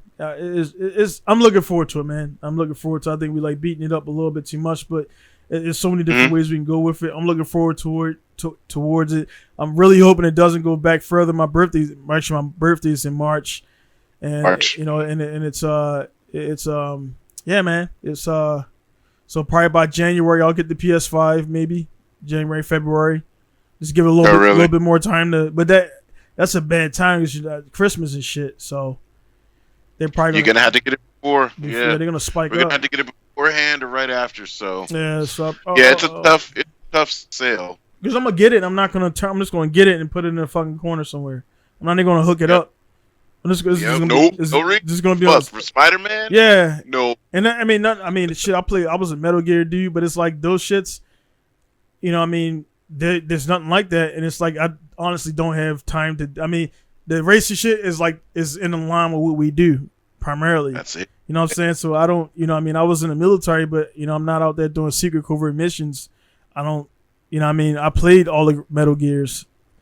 So Right. it's like, I'm not buying it I'm not into Crusades, and I'm not into, that's not what I mean. I was one of the guys that I had all the Maddens, I had all NBA Lives, I had nothing but sports, Yeah. sports. And then I'm like, dude, I play sports. Why do I gotta play? You know what I mean? It's not the same thing. You know what I mean? So Yeah. So because it's cool. I think a lot of people's reaction to the used cars is gonna be dope. One guy hit me and asked me, "Yo, how much money you think you about to spend on car washes? Because car washes was the shit. You drive your car around so much dirty, and you be like, that color ain't hitting like it was. And you remember, oh yeah, I gotta wash it. Right. Yo, well, you remember, but little shit that I guarantee they put in there that we will know, but the new cats will know is when you buy a used car oil change. Or you buy a new car oil change. Adds you like 70 horsepower on top of everything. And it's like something that they did. Why that car got so much more power? Yeah, oil change, man. Like, broke in right. Yeah, man. It's little shit like that where like they don't put that in. I don't think that was ever in the manual, right? That was like maybe in a game. No, like a game. Because remember, games don't come with instruction manuals no more. Yeah. Nah, it's all online. No more. It's like, hey man, why they saved them millions of dollars not printing paper and shit. Millions of dollars. Hey, go online and look at this. They put a QR. But games are so complicated. There's so much to them. You have to really go to the information segment on the game. Right. Really to find out what does everything or like do. the guys who do. I mean, honestly, for us, I'd say in our era coming up, it was harder for us because we didn't have YouTube to watch a guy play it. I know this is actually weird for me to show y'all. Yeah. So and it's like another thing too with the it's weird, man. Cause like remember that Cyberpunk. Now I don't know what happened with them, but I remember Cyberpunk. That shit weird. Yeah, I mean it came out like to the fucking moon, and then like dude, the glitches. Cause I was gonna buy it. I'm like, dude, I got a weird satisfaction of watching people play it. Cause I'm like, I was like that. I was like that with Grand Theft Auto. Yeah. I refused to buy Grand Theft Auto, but I would watch people play it for hours on end. Yeah. And then it got to the point where I said, "All right, that shit looks fun. Yeah. It's computed to me. It's clicked in my head. Yeah. This. I understand it. I think it's gonna be fun." And I bought it and I played the whole little campaign all the way to the end of the story. But that game got so much. It got so much. So we look at the production things right there. I look actually the other day I was in the shop. I streamed the evolution of Gran Turismo. Well, actually, Grand Theft Auto, which I knew a little bit about it, but I watched that video while I was working. I'm like, dude, they changed. They bought this team, and then they bought. I'm pretty sure you probably seen the same video. They bought this team, and then they bought this company, and like there was a bunch of mergers, and then like it eventually became what it became because all these different people collective from different places, different ideas. PD kind of they stayed in their own little pocket of Sony, and I think that's a detriment to like why they didn't, because he just held on. I mean, that's his company. We're griping about something, and my mind is just blown. Yeah, what's up? We've at least gotten a new Gran Turismo offering on each PlayStation. Yeah. Grand Theft Auto has been since PlayStation 3, 4, and 5. The same goddamn Grand Theft Auto. Yeah, but it's the game just fucking keeps. Now I bought 3, I bought 4, and I bought PC. So I got 5. I got 3 versions of the same game. I beat 1. But god damn. Yeah, but the thing is nobody, because the PC part and then the Witchcom, nobody. The game it's like just breathing. Nobody. It is. It's a Kanye album. It's ever evolving, but it's the same environment. Right. They add new cars, clothing. Yo, but you know what though? The community of that game is so fucking strong. Right. These fools really role play. They be 100% somebody's wife the whole time. Yeah. 100% somebody's husband the whole time. 100% a cop that goes on duty. The dudes making the little video role play. Movies and shit. They and like mega role play, dog. So the community is just really strong, but I guess racing community is strong enough too. but give us what the fuck we want. Right. Because there's so much variety now, man. There's so much variety now. I've been loyal for 28 years, 26 years.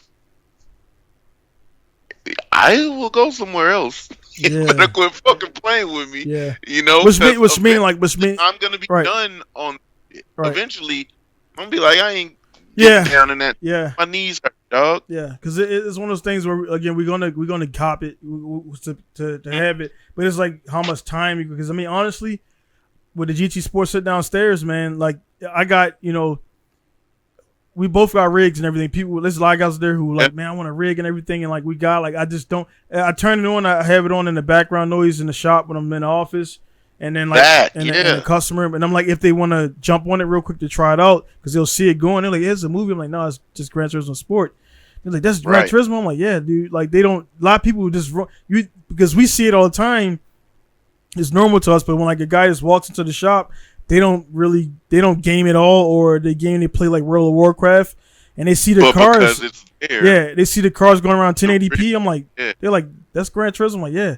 They say, man, last time I played it was like GT3. I'm like, nah, bro, it's a whole different game. And like, again, I definitely, like, again, when you're like you mentioned, man, when you're on not Sonoma but Willow Springs, and you see that sun.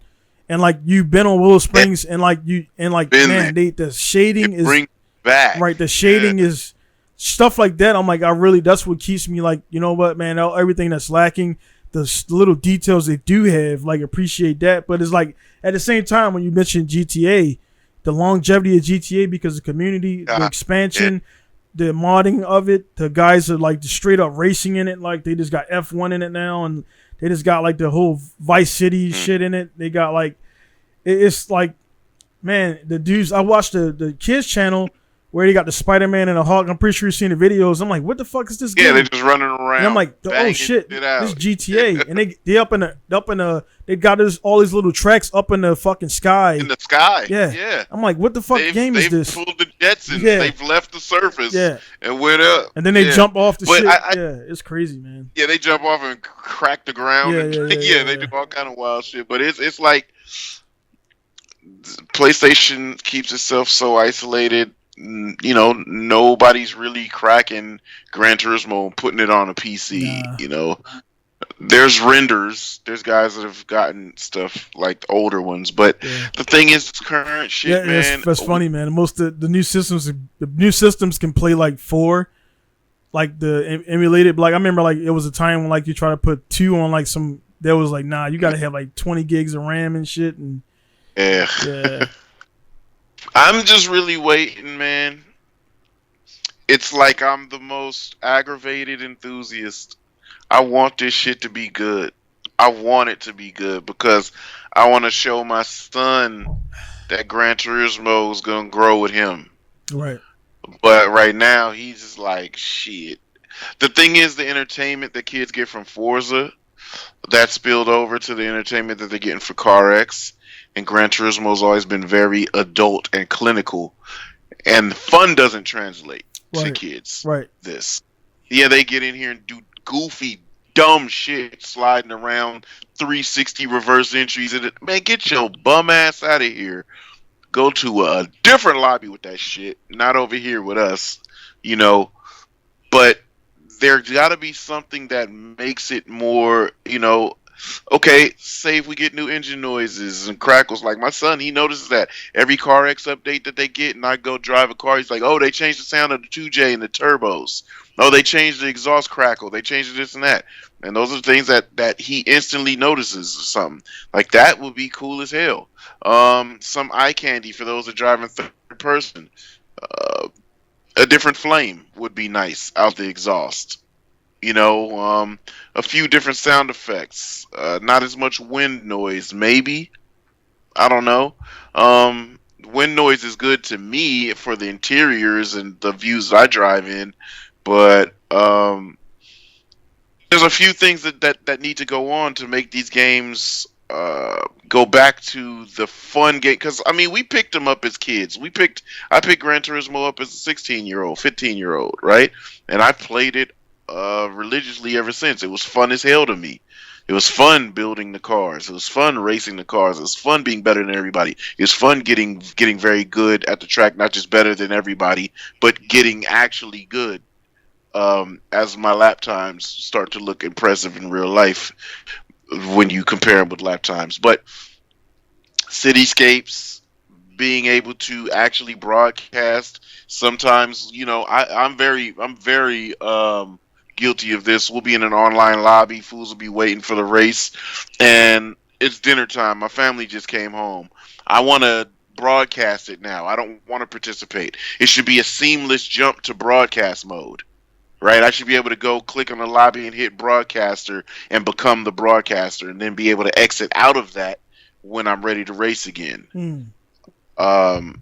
I think that would be dope as shit. You jump into broadcast mode, it eliminates your name from the racer list, and you're just in limbo. But you actually, if you go live, you actually control all the cameras and everything. Like, you can kind of do that, but an actual seamless broadcast mode. Not when I press this, then these icons pop up, and if you're streaming, I hate that. I don't like that when I try to have everything off the screen and just go to the next driver, but then all the controls pop up as soon as you hit a button. Right. You should have known controls for broadcast, be able to rotate the camera. And that way the person who's watching gets like the seamless, like, oh, it's not a game. Like, this is a game. This looks like TV. Yeah. Right. It looks like now, like a lot of the shows now, like, look at FD, where like they got the broadcasting down, like a lot of people stepping up with the live, and it looks like an actual TV.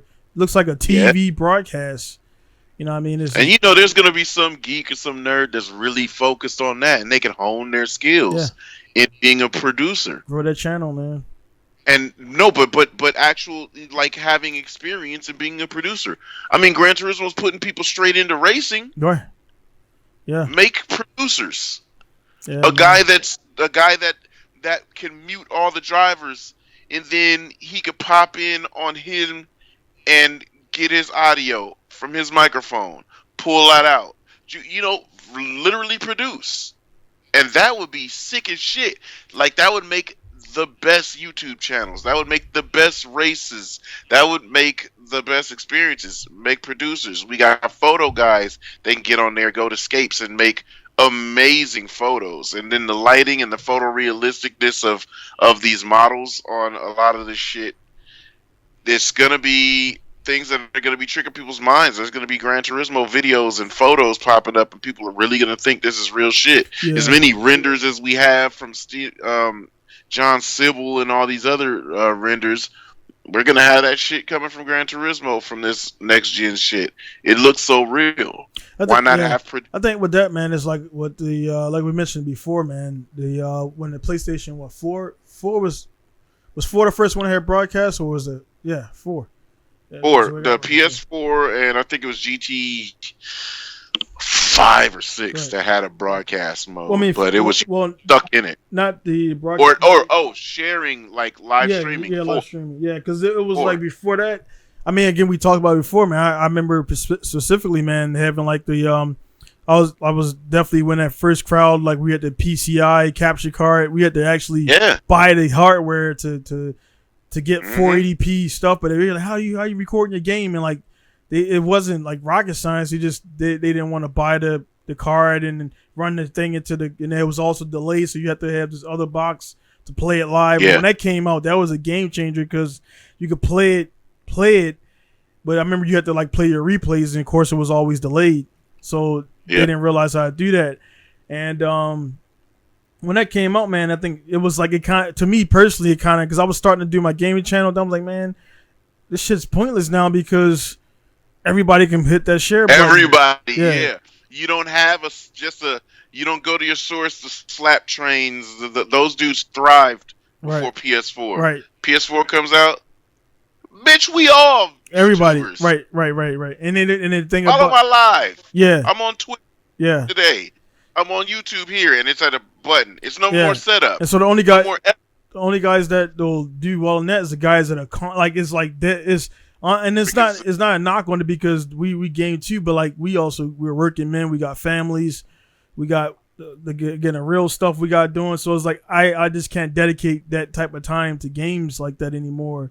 I mean, like I'm talking about like how to be a PewDiePie. Like if PewDiePie don't even do games almost anymore, that dude's doing everything else but games almost. You talking about politics and shit, and you know what I mean. So, but there's so many people out there, so many different things, racing, everything, man. And it's like, you know, you got it. Like that's why I respect you, man. Because you got your Lane Ride Squad, all the stuff you do, Lexis King vlogs, and all the stuff you do, man. And we do it naturally. And I think in the long haul, man, we stay true to ourselves. People are gonna gravitate back towards us because there's so many gimmicks out there. And then, like I was mentioning, you probably didn't hear this part when it got frozen. Once you make your money in a certain area, now you can branch out. Look at T-Pain's like he kind of lost the money, got money back. Now he's in the drifting, but he ain't got a regular job. But he's found a lane on podcasting and speaking truths and telling about his fuck ups. Right. And that's fucking up money, fucking up experiences, fucking up and things that like we back up. Yeah, things that like you say, oh man, when I get there I wouldn't do that, or like stuff like shit, whatever situation that leads a guy into being a pedophile or whatever, man. Like, you know, it's like when you get and you see all the time, man, I was blinded by the money. And this is dudes in the 2021, and dudes still saying, yeah, man, I got blinded by the money. Like, dude, all you mean you didn't have 20 years plus of HD YouTube of seeing people fuck up money? Yeah. And it's like you get that money and like, you know, same thing is like it's a different balance and like there's an incompletion in some people's lives where they get some money and they just they can't, they just act way out, man. But like what I'm saying, like in this Fat shit, Joe, I was just listening to Fat Joe tell a story when he first got shit. He had 10 mil in the bank. Right. And he said every day he'd go to the bank and get 50,000. Well, 50,000, bro. Same bank, same branch, same teller every day. 50G, 50G, 50G.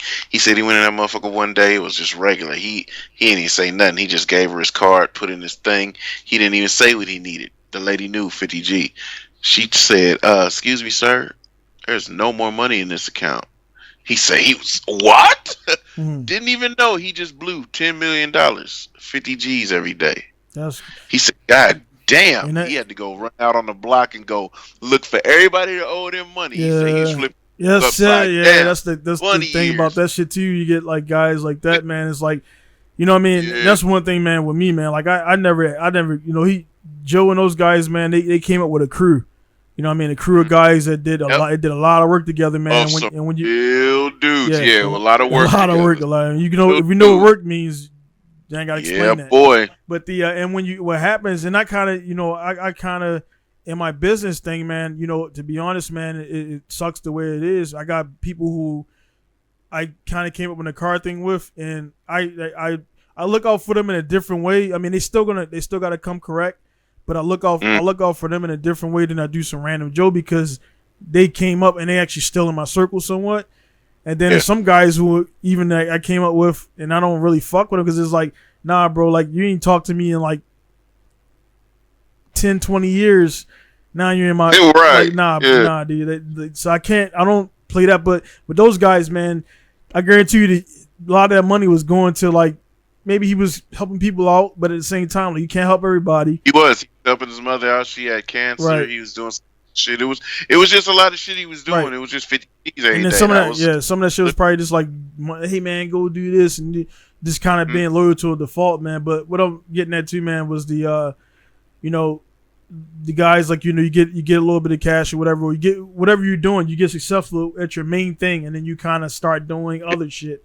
Because you got stuff going on, man. So with that, man, like a lot of guys are getting into racing, and it's something about it, man. Like you got like dudes like Pastrana. I know that the company is gonna buy him a seat in F1. Who's that? Unproved, some Chinese dude, unproven that he can drive F1 cars, but they're gonna buy his way into F1. That motherfucker gonna be in the goddamn chicane wall somewhere. That's wild. Like that's. I mean, but then, hey, that's money, man. Money is like, you know what I mean? Kind of look at Block, man. Block, people give Block so much shit because he made his money in like, Block was like clothing stuff or whatever. Or whatever he did. Yeah, DC, right? And then like, they like, dude, man, he hating him like, bro, that's his fucking money. And he actually, the dude can drive, man. Stop, people. His passion is something, right? where he got money was somewhere Right, else. and then he It's used that passion. money to and people like, oh man, we don't like, bro, stop. Number one, you're not a gatekeeper because your Yeah. LS swap Civic ain't ain't it. You know what I'm saying? So it's like guys do that shit. Then you look at Pastrana, Travis Pastrana coming over to WitchCon, Brian Deegan, who's another bike guy, coming over and everything. So it's like all these guys getting in the cars. I mean, it's definitely something there, man. But yeah, man, it's all. Yeah. I mean, it's like it's funny, I've just been keeping my head down working and whatever, but Yeah. and then like fools be asking, "Man, you finally got all your cars running?" It's like, no, they all been running. Right. I've just finally started driving them Right. again. Now it's like I have a little bit of money to throw around where it's like, oh, let me try this week. Let me try this week. Let me do this week. I bought another bike in the middle, and it's just like, well, sometimes you have those ebbs and flows, those ups and downs. Yep. I can only focus on just this right now, Right. or just that right now. But shit, you got a person like Ken Block that's like, yo, my business is running great, and I started a media empire on accident. Mm. All of this is making money, bruh. I want to do car shit, bro. Mm. That's what I'm doing, and I'm getting good results. I'm dedicating myself to it. Why not? That'll be like, let's say, People don't get for investments. whatever man. odd reason, my motherfucking YouTube pops somehow, right? I still work throughout the week, but this YouTube makes me, let's just say, $5-6 grand a month. My living is already set from what I make it work. Right. 5-6 grand a month is gonna go into, Extra shit. hey, hold on, let me save for about 3 months because we need a new tow rig, a new trailer. All right, cool, we got that. Now is the new season. Yo, let me pay my boy $1,000 for this weekend or for this month to drive my cars to an event, and I'm on my fly. That extra money is gonna go into something that I like, the hobby that I. It's cars. I'm about to go do hella car shit, bro. Extra bread is extra bread. Yeah, be like, hey man, we're gonna meet me over there in Nürburgring, man. We definitely gonna get that. Like that. That's shit we speaking into existence, man. We ain't just talking that Hell shit, yeah. man. We gonna. Yeah, we gonna do that shit. We can think about it with the internet shit. Like we can definitely fly over there. We can afford that shit right now. It's like we know people over there. Hey man, we need 2 cars. This, hey man, set it up. Exactly. Easy. And think about the relationships Right now, that Corona, we've but yeah, made. yeah.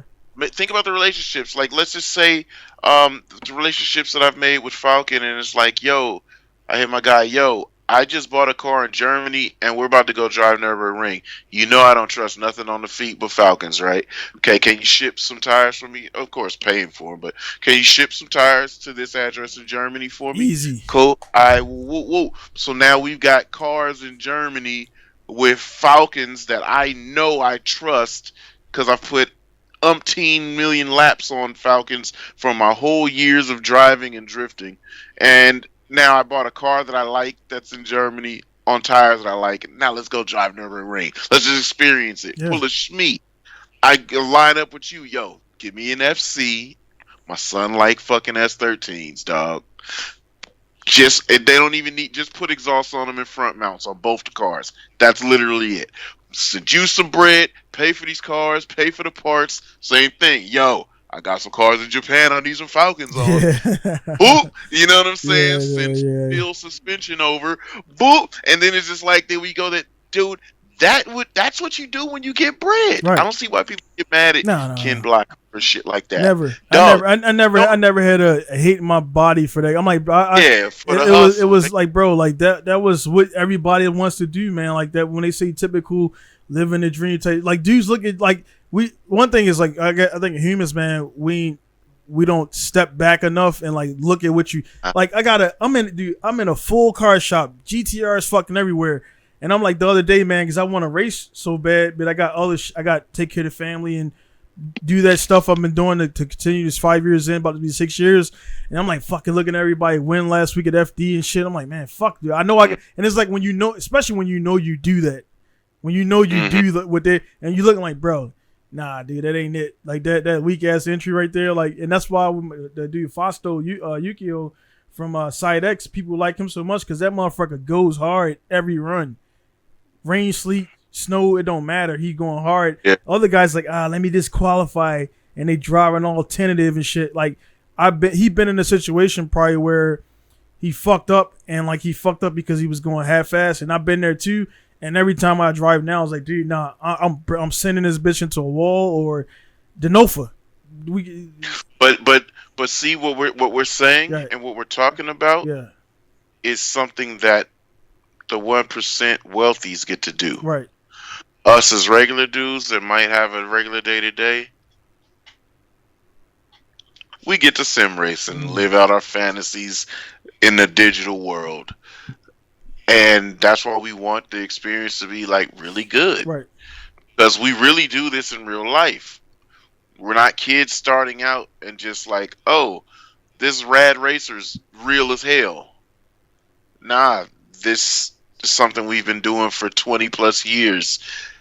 This experience needs to be to a certain tier for me to be like, yo, this reminds me exactly of me turning laps in real life. When we go drift and you're like, damn, I just watched this shit and I know I could do what dude's doing. It ain't work out for me. I don't have the program or the funding or whatever, but I'm going to get in here on this shit and shred because there is the ESDA. There are these VDC championships.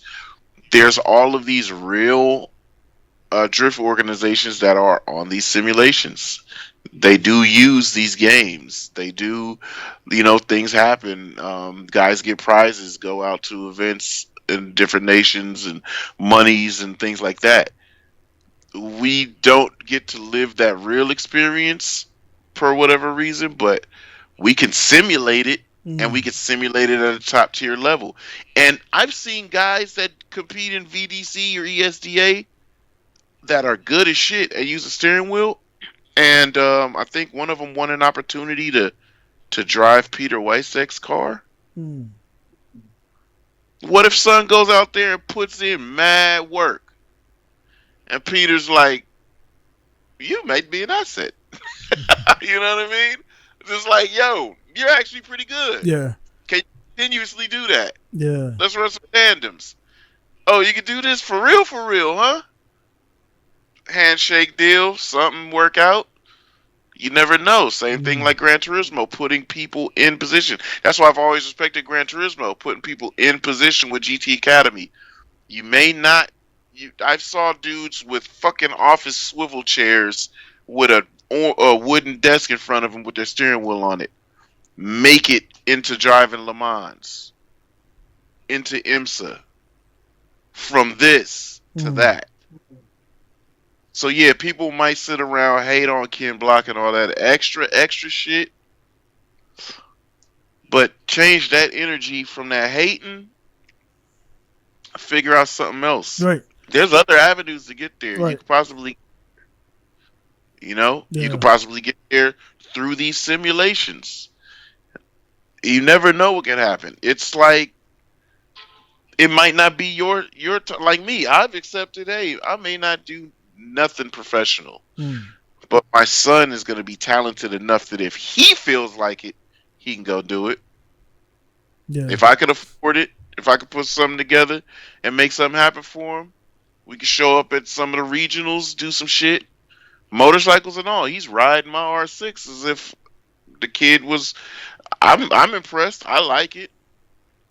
I'm still scared to bring him into the back roads with me because I don't want him to get overexcited about it.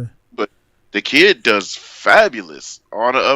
He's riding a 600 Super Sport, riding it around the neighborhood at 14 years old. I even let him go off by himself. He's got good bike control. He doesn't stall it nowhere. He knows how to start it back up. He knows how to bump start it. Same with the convertible RX-7. I've got fuel switch shut off on it. He knows the process how to do that now. I don't worry about him. He can take that out on his own. Like, these are dope ways that kids get to grow up in racing households as racers, and you can't tell these kids shit. They be like, no, my daddy can do this. Like other kids. Like, say not our kids. Say some dude that say, oh yeah, I used to do some junior circle track and this and that, and then their dad is actually pretty fast on the simulation, and they're like, nah, you can't tell him shit. Nah, he could really do it. That shit, man, is like the Yeah, with the stuff now, man. Like it's just I gotta move differently. Like I can't, I don't know, man. It sucks, man. But I got like a lot of guys that just want to see me fail, bro. And it's like I ain't gonna give them the Good. satisfaction of it. So when I rock up to events are the fucking slay. I could do because I, you know what I mean. No, when I was saying too, I kind of want to make it. I'm fucking out of breath, man. What you're saying is all good shit and everything. What I was saying though, like what I was getting at was like, I mean, I'm not saying you do it, but like I'm like I take a step back, like man, I got all this fucking shit, man. I got all these cars. I got trucks. I can go to the track 7 days a week if I want, and it's like I'm good, you know what I'm saying? But it's like you want to get more shit, and then like guys like you, man, you got the bikes, you got the cars. Just got done doing a TV show, so I'm like, it's just human nature, man. Like you kind of, for most people, you want more shit. So we're definitely, you know what I mean. I think we're definitely well off than most guys, to be honest, man. Because we worked, we put ourselves there, we went through it. I mean, stories like you telling, man, when the shit went down with the train track, the railroad thing or whatever, and I mean, shit was tight, and then like guys they don't see that, they don't, because you don't talk about that shit. And we ain't bleeding hearts on like the grind and everything, so people don't know. Like you was sitting there like 2 years out the game, like you know what I mean. Car just sitting over there in the corner. Everybody. Yeah. And what did I do? I watched and said, "Fuck." Yeah. I can do that, and I should be there. Right. I'm wasting time. I want to go be a champion in this Pro-Am series. Right. By the time I got back, the Pro-Am series had dissolved. Most of the situation required travel, and I was like, yeah, fuck, that's over with. But I want to show motherfuckers that I'm one of them ones. I could get in the mix and mix it up with the best, and I did that. And then to me, I was like, all right, that's cool. That's all I got. That's it for me. I'm happy with that, because I can't travel weekends like that.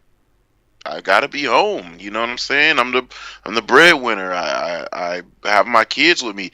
Like with the bike thing. Like the bike thing is so big now. People are like, God damn, he be wilding out. Whatever. And fools just want to ride. Oh, let's go ride. Nope, I can't.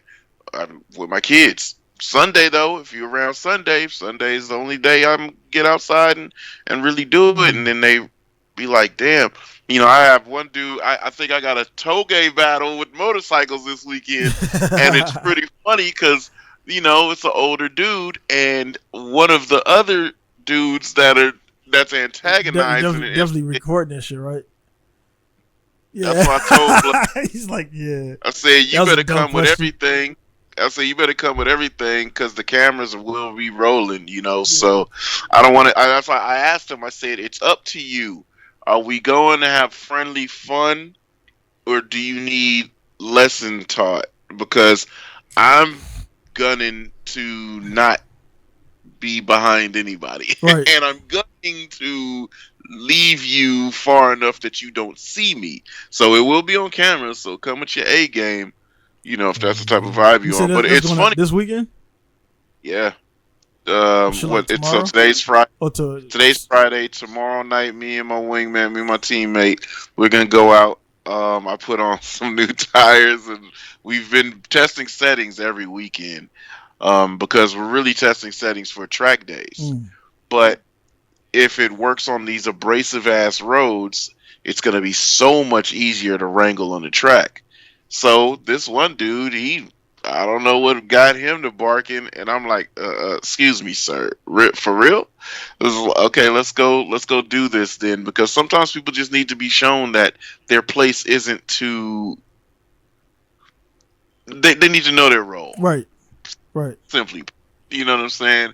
So yeah. Alright, I don't give a shit what bike you got. I specifically purchased the R1 for the specific things I know it to do and what I do with motorcycles. That is the reason I bought this model R1.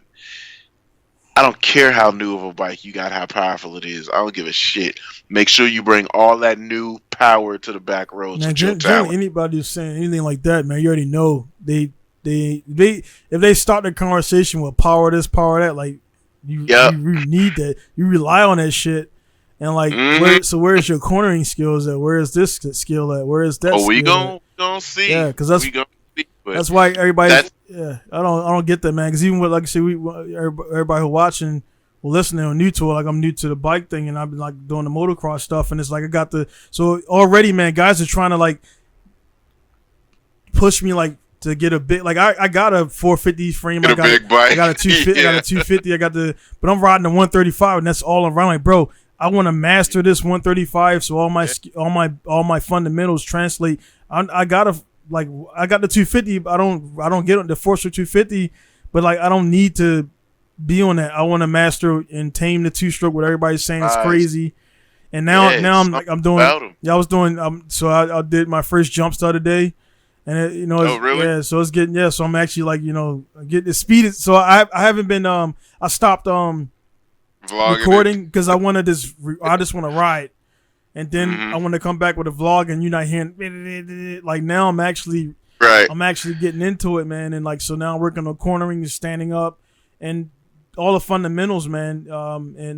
Yeah, man, it's definitely coming along. But like I see a lot of guys too. I'm like, bro, I just got into this, but I'm gonna get better than you because you're thinking you got to level up bike every 2 weeks. Like, no, bro. Yeah. Learn around that fucking. Nah, I'm gonna stay with this bike forever. Yeah. It's like, and it's a one. And the thing is, it's a 135 like race spec, so it ain't really a normal 125 either. So that thing goes quick. So I'm like, nah, bro. I'm a master this motherfucker. It's not too small for me. You know what I mean? I could throw it around and I'm even riding in the sand. I'm actually riding in the sand now. And like, and that's a challenge in itself. I was falling. Front end go this way, back end go this way, and it does that the whole time. In the sand, like you gotta fucking go, man. You can't be like, you got to go. That's why I was falling over because you like the wheels again. I was getting fucking bogged down in it, and like you gotta float over top of that shit. And so it's definitely fun, man. Like I said, it's fun. It's kind of cool because like it's kind of shitty because my car, like I had a situation I told you about. And the shit ain't working. And I'm like, I was gonna go to the event tomorrow. Guess what I'm doing tomorrow? I'm going motocross riding. Like it's like my bike. The bike's already start that bitch up. The bike's ready. The bike's all washed and hanging in the ceiling right now. That bitch ready. That's what's up. Yeah, that's how we are. I just changed my tires, cleaned it up, oiled specific shit. I'm like, yeah, baby, I'm ready. We ready to hit the back roads. And like the cool thing about it is like, and this is what I use. That's why I've been having replays playing in the background the whole time we've been podding. But this is why I like footage, right? I love footage. I like to look at what I did. I may have felt like the drive was good, but I look here and say, I didn't use all that I should have used, on the track. I fucked up here. I overbraked there. I did this. I did that. I do the same thing in real life. All of my vlogs is just showing y'all footage of either highlight reels or needs improvement reels. Right. And I maybe talk in the middle of it or I narrate it. And then some of those you'll actually do the improvement in the video because I've seen your videos. In the video. I've seen my videos too where like fucking around with shifting and then that same video I put in there where I corrected it. And most people don't pick up on it. They just see like they hear the noise and shit. At it like I put it in there for the guys who are analytic because I remember one time you even caught it like nobody else had caught this video, but you were like, it was about maybe 3 years ago, and I was about 3 years ago. I was driving the Chaser, and you're the only one that realized like I went from dry to wet to ice to snow, and kept it going, and like nobody else. I'm looking at it like, ooh, shit, ooh, shit. Yeah, I'm like, and automatic, and his automatic car. So I was like, I used that shit to spin those fucking wheels to. So I was like, I know it's gonna get wet, so I can hammer now, and then that shit will lose traction, and then it's little shit like that, man, where like analytical guys get it and they see it, and they can see like the adjustments made on the fly, man, where most people they just don't. And that's exactly it, and that's why I like I put up these videos, a lot of stuff that even has mistakes in it, but because visibly people are like, oh shit, that's so crazy, you're going so fast, but they're not looking at I either made a mistake or I'm showing you that I made a mistake. I'm showing you that I made a mistake, but I continue the momentum and the pace and kind of because it's a street element, right? This is why it's so funny, like movies like Initial D or things like that. It's just everything's always so flawless from guys until it ain't. But real street racing there are corrections and changes made on every single run. you cannot really put together the perfect street run. It's really tough. Right. You're dealing with a lot of different things. It's just the more repetitive, more repetition, more times that you've actually driven this spot, you can get a better affinity for getting a better run there. But Right. shit's always going to be different. Like I always put cameras on my boy's bike. Now he doesn't ride the fastest in the back roads because he doesn't see the need to. But me following him or chasing him, he goes at a quick enough pace. Like my latest vlog, the vlog I just put out today, he goes at a quick enough pace that I can go into a corner with the setup and the intention of the speed and everything and the movement and moving myself and my body around. I mean, I get to fully complete that corner at the speed, but it's setting up because exiting the corner is a little bit easier than entering the corner. Right. You can really fuck up on entry. Right. You can Yeah, screw up sure. if you get too ambitious. That's what I'm fucking really around the dirt. It's like you too slow. Yeah. So all of those things, and I get to look at that footage because I have the camera off the back of his bike looking at me, and I use that to look at my body position. When I made a movement, could I have cleaned that up with bike at lean angle or body position? Body position there. Oh, maybe I looked that line wrong. I could have cleaned that up just off of a line. So it's always looking at shit like that, and that's why I love high quality replays that these games offer. I get to look at it. I'm driving in cockpit. I don't know what it looked like everywhere else, so maybe I may have missed a lot of things that the game's depth perception didn't allow me to pick up on. I wasn't all the way over here. I wasn't all the way over there, or I went too far over here. And how did I mess that up? I messed that up about 80 feet back in the beginning of the turn. I stayed in the throttle and let it understeer. Thinking that it was going to carry me right to the apron, and instead it just carried me right about a tire off and then back on, and all of those things get. No, that's just crazy. Are you saying all that shit, man? We're like we don't realize, man. But we're like fucking masters of physics, man. Like it's we manipulate the shit out of it, and it's like it's normal shit to us. Like a lot of, like I said, a lot of what you were saying before, it didn't. I was hearing it, but it didn't correlate because I didn't ride. I mean, even though the MX bike is different from the street bikes, and I've never ridden a street bike. I've never been on a street bike at all. It's like, but now I can pretty much. I wouldn't say I would not ever say I would master, but like I can now, because I've been riding the dirt bike now. I'm pretty sure it's the same gear and all that stuff and the same stuff, mechanics and getting the bike going. So I know I can get going and then ride. So I'll probably get like one of those little KTM 250s or something like that to fuck around at the track just to get a 90. That'd be just to get that because that's what I mean. Like this now being able to speak on it and correlate that to it, and it's weird, man. Like you mentioned, man. Like now I can feel that. I can feel like the fucking everything. Like I can feel when I run over a little bump and the fucking back goes. Like I feel that shit like instantly. Like you feel every little thing, every little bump.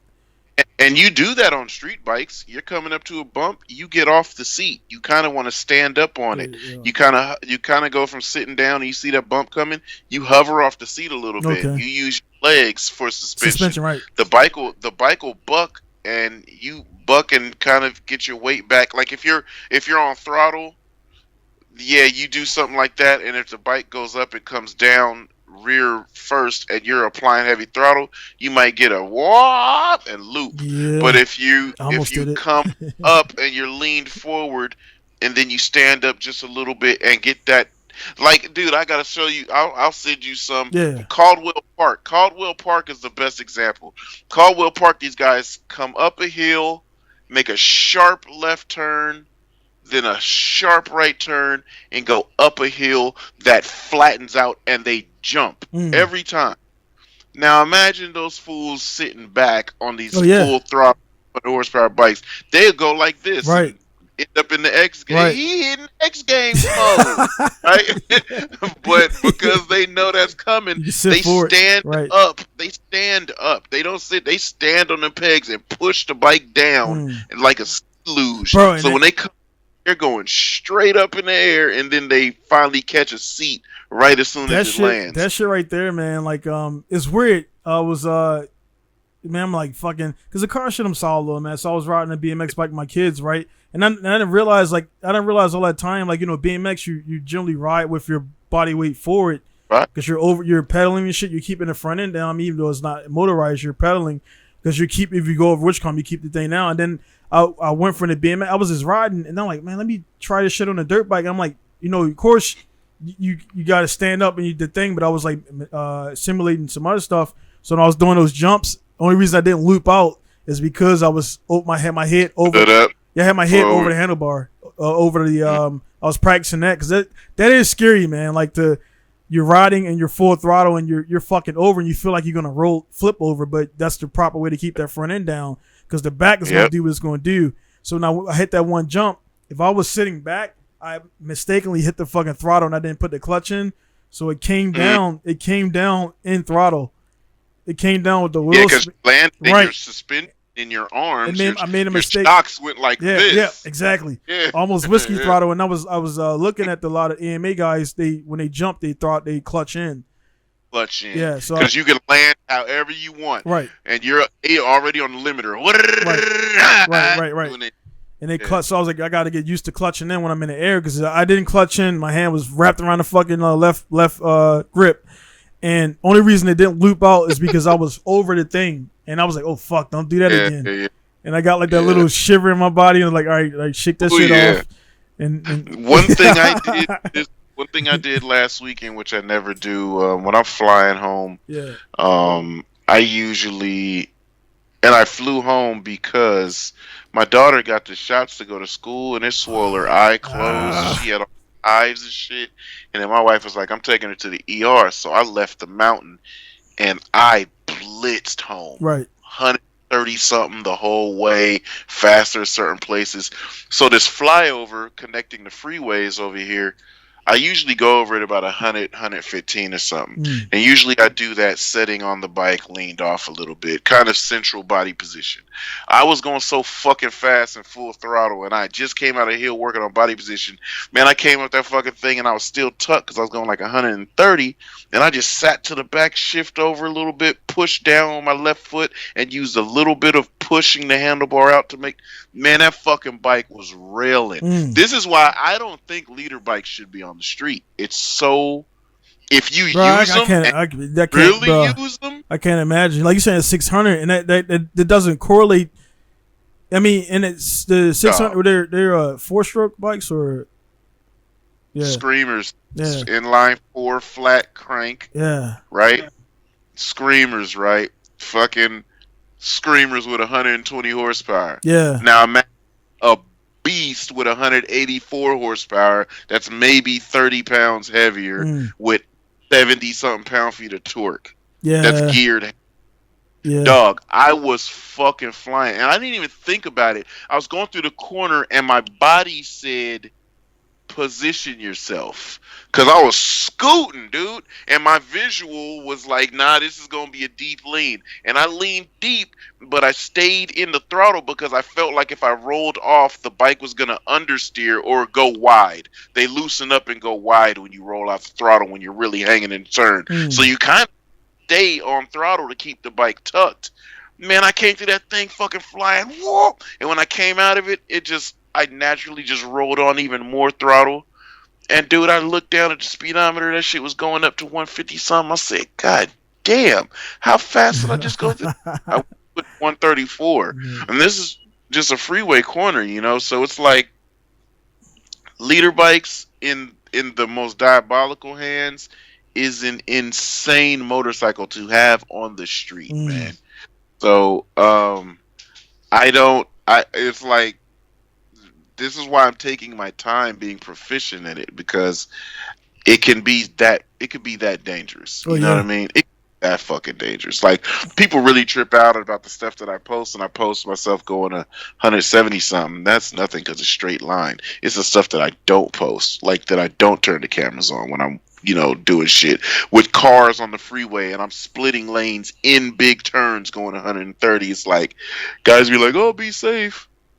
I am. Yeah. Like, well, it's one of it's that thing where, like, I mean, I look at it too. I'm like, fuck, man, because you're not doing it and you're watching it. And also, it's like when you put somebody, if you ever done. I know you've done it a bunch. When you take the owner of the car and put him in the passenger seat, they're like, "What the every fuck?" time? They be like, "Dude, I didn't know my car could." It's not that. And I actually, that's a. Nah, I'm gonna keep that off the air. Keep that up there.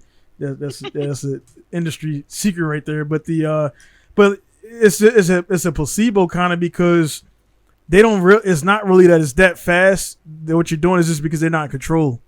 They're not in control. They're not in control. So it makes the fasting seem more Thursday. fast. Yeah, I put that shit up Throwback Thursday last week. Yeah. 2 people that I took for the same rides in their cars. And it's like, one's a good driver, one's not really, right? But they both had the same. Matter of fact, the better driver had even more of a wild, reaction. Because they know the other driver is ignorant. They don't know. Yeah, they don't. You're right. When it goes bad, the other driver knows how bad it can go at the pace that we're going. So it's just funny, and you get those reactions where, like, I see these reaction channels. And they're cool and all because they're putting some big tittied ass girl in the car. Yeah, they're not real. They're not authentic though. They're like they're jazzing up. Real, yeah. They're Anytime you see a broad with the seatbelt under her arm, so her titties, and she's gonna be extra because she's primed and been told to be extra. Right. When you get the real authentic. Nah, and you hear it in their voice. They do not like the cat with the Mustang. He's like he's like something Lex. He's just saying. Oh yeah, old but cat. he was the good passenger. Oh yeah, my boy was terrified. No, don't do this. Don't let the car slide. Holy shit! You don't need to do this. Stop. I'll tell him I told you to stop. Don't worry, because it's just like. You get to a point where you're in the zone, and I'm laughing to myself like, "Damn, he's terrified." I'm in a good zone, right? And I'm playing off of the dude. I'm not going as hard as I want to go, but then it's just like, alright, because it's only so much hollering I want to hear and shit. It's just like, alright, that was fun, that was a blast. But those kind of responses and reactions are like amazingly funny, because it's like. That shit, that's real. That's the real one. When my boy sat there and said, "Nigga," the octaves changed. Nigga.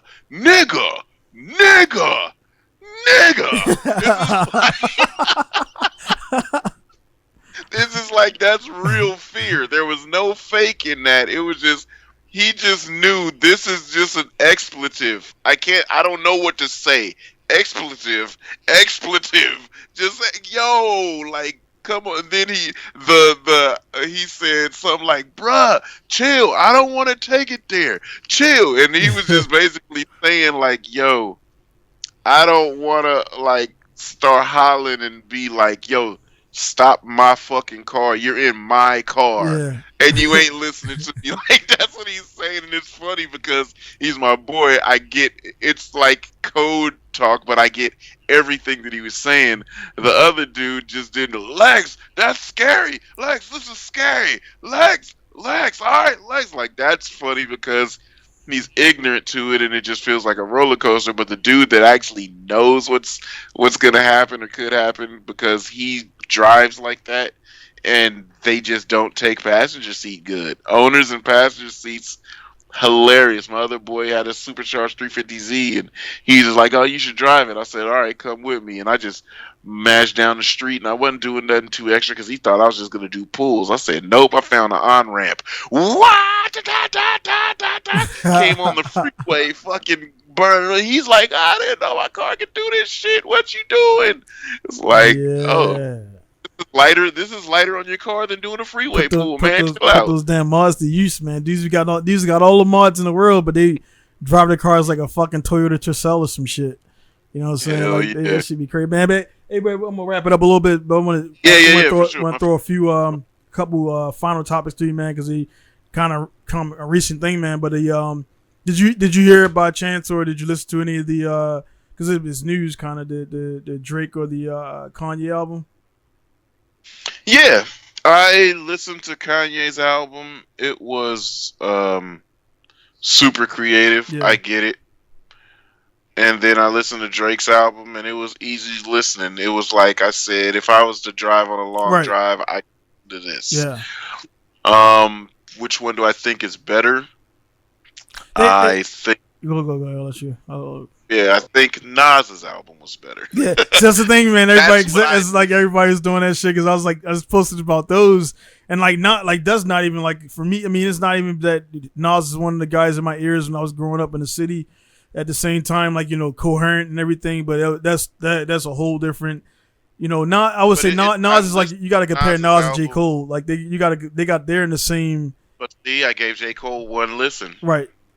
I listened to it. I enjoyed a few songs. I think I maybe went back to one or two songs that as you went through it, then you were like, oh, that's it? Okay, let me go back to this song real quick. And then you play it, but then that's it. I've never went back to another J. Cole song. Right.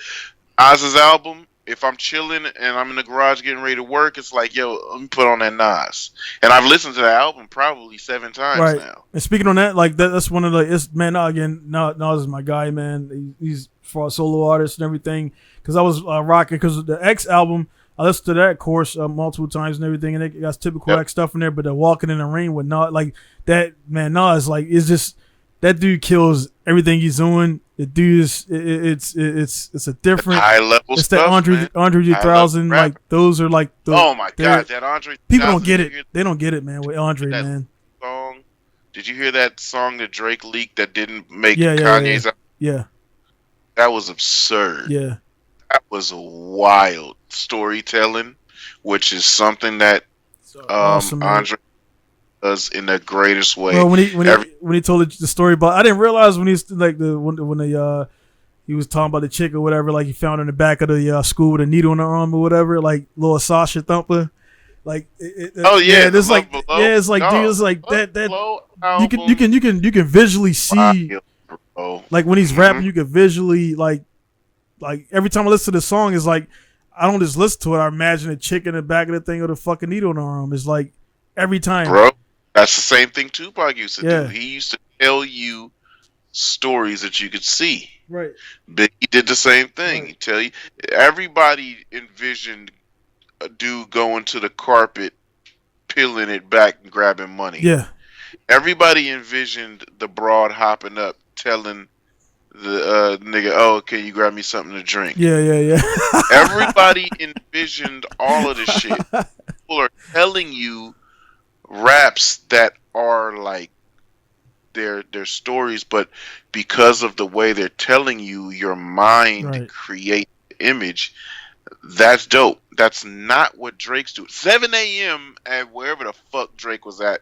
That record on Drake's album, the 7 a.m. at wherever at Bridal, whatever the hell that was.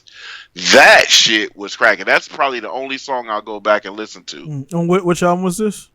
Drake's newest album. So for me, it's just right. So like the reason I posted up, and you probably see my post, I was like, I don't know why they've been compared because they're two different demographics, and like Drake, I'll say this, man, Drake plays to the clubbers, insecure light skinned dudes, and fuckboys. The fuckboys, yeah.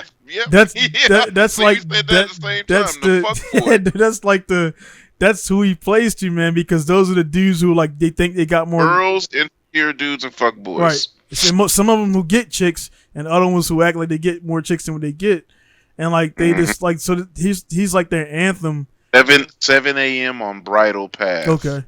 Yeah, that song is wild. Number 14 for me, man. The only thing that rapping. Yeah, the only one that really is the pipe down, because the beat was dope, and then the joint with course with Wayne and Ross, and Wayne is murdered as Wayne did what Wayne did.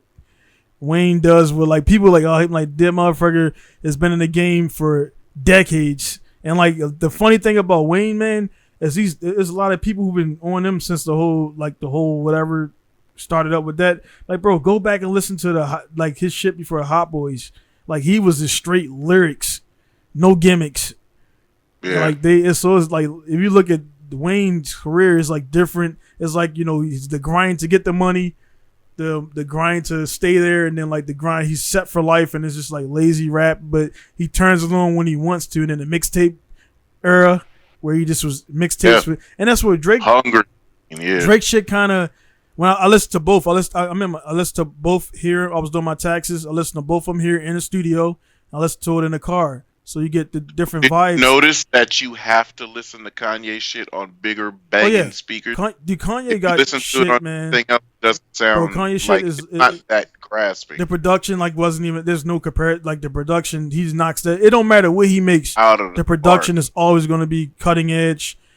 Say what you want about the dude, he's loopy, whatever. People got mental health shit, whatever, man. But the production, man, the production alone is why I listen to it multiple times, and why if I got to pick, of course, that I would say the Drake shit. If I'm just going to put it on something on the ride out, you're correct. That is a cool ride out shit.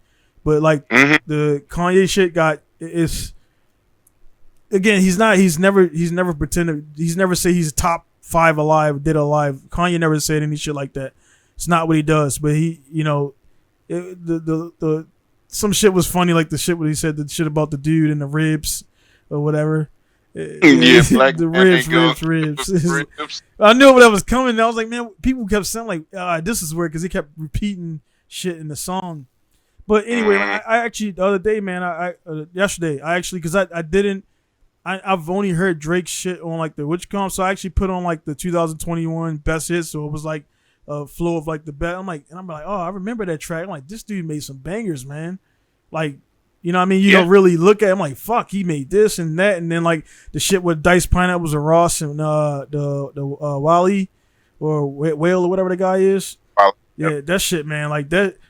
I'm like, I didn't realize because it wasn't really I was tuned into what I was tuned into, and I really wasn't following this shit. I was like, I remember that fucking beat. And I'm like, that beat was dope as fuck, the way it comes on, and then it's like, oh man, he's been in some shit, man. So like, the dude definitely made hits. It's just not my made ton of hits, right. but it's just not my shit. I want to go listen to it in the garage. Right? No. Do I want to go listen to it when I'm about to pull my helmet on and pull out on that track for the first time? No. Do I want to listen to that shit if I'm having a fucked up day? Nope. Do I want to listen to it when I'm having a great day? No. If it comes on and I'm getting ready to go to the club, I'm going to listen to it. Yeah. If it comes on in the club, I'm going to listen to it. When I get in my car when I'm leaving the club and it's mad late at night and I'm driving home, am I going to listen to Drake? No. Yeah. And that's how Drake is with me. You know what's funny, man? I was listening to that shit right in the thing, right? And I was like, man, I hope nobody will walk in and look at me like this this big 200. Yeah. That's exactly. I was like, I had the mute button ready to go. Like, nah, man, I'm just nah. Like I'll be listening to music or something, and I cut my son in the car with me or whatever, and then sometimes like some LL Cool J bullshit will come on, and I'll be like, yeah, nah, I'm skipping that. Hi, mama. Yeah. Hey, baby. And so I skip that shit and be like, nope. But it's funny, you hear music and you'll be like, I listen to it with my earphones in, but I ain't listening. That'd be like some shit, man. You roll up with a dude, hot ass day. Everybody got AC and shit, and the dude is mean mugging you and shit. What you don't know is that dude's listening to like some Hillary Duff or some shit. You don't even know it. I've done that a lot. Yeah, you be in there like you got some fucking Initial D shit on or some shit that you wouldn't think they'd be listening to, or like the dude in the back rows. These dudes Initial D all the time. Reminds me of fucking what's the Office Space when the dude was you seen Office Space before, right? Mm-hmm. He was driving to work and he was I think he was singing a Coolio song or some shit. And he Gangs of Paradise. Yeah, and he rolled the window up and shit when they got next to the black dude and locked his doors. And then he was dropping N-bombs and shit inside the car. Then he rolled the window like, this motherfuckers be out there like that, man. Be on them some Dude, what listening to Donda and Certified Lover Boy, which I don't know why they called it that, because and then both album covers were horrible, but terrible. Yeah. But listening to both of them made me go back and pull up Kendrick. Right. Kendrick shit still better than both of them. Right. And they real, man. Like what they say about Kendrick, man. I was listening to some other guys, of course, while I was idle. Was like every time he comes to the album, man, like it change, it like kind of changes like the like the hip hop. It changes the people like fuck, man, I suck, Lord. You heard he just brought his little cousin out, Baby Keem, and he murdered that second verse on Family Ties. And he's talking shit to everybody. He said, I'm killing every motherfucker that's... When I come out, I'm killing every motherfucker out. And he does that. He did that with Control Verse when he talked shit to every single person. He's talking shit to everybody again. And that's why I'm like, yeah. He's just confrontational enough. He's just conscious enough. He's good enough. Lyrical enough. The music is good. It should be making bops. It's like, yeah, man, y'all, Kanye, you made this super art piece. Yeah, and that's what is art. Yeah, that's pretty much. Yep. Yeah, that's Drake. You made this good, easy listening top 40 music. Nas made some grown man music. That's what I want to listen to. Right. But I'm waiting for Kendrick to come out. Yeah. Kendrick come out. Everybody on all the reactions when Kendrick said, "Don't you address me unless it's with 4 letters." Everybody keep thinking it's GOAT. It ain't got nothing to do with GOAT. Kendrick told everybody in the BET cipher years ago, "Call me King Kendrick. I'm the king." He was like, that's the 4 letters he's talking about. KING. He's like, I don't know. And he's like, kings ain't nice. Kings ain't, most loved, but I'm the fucking king.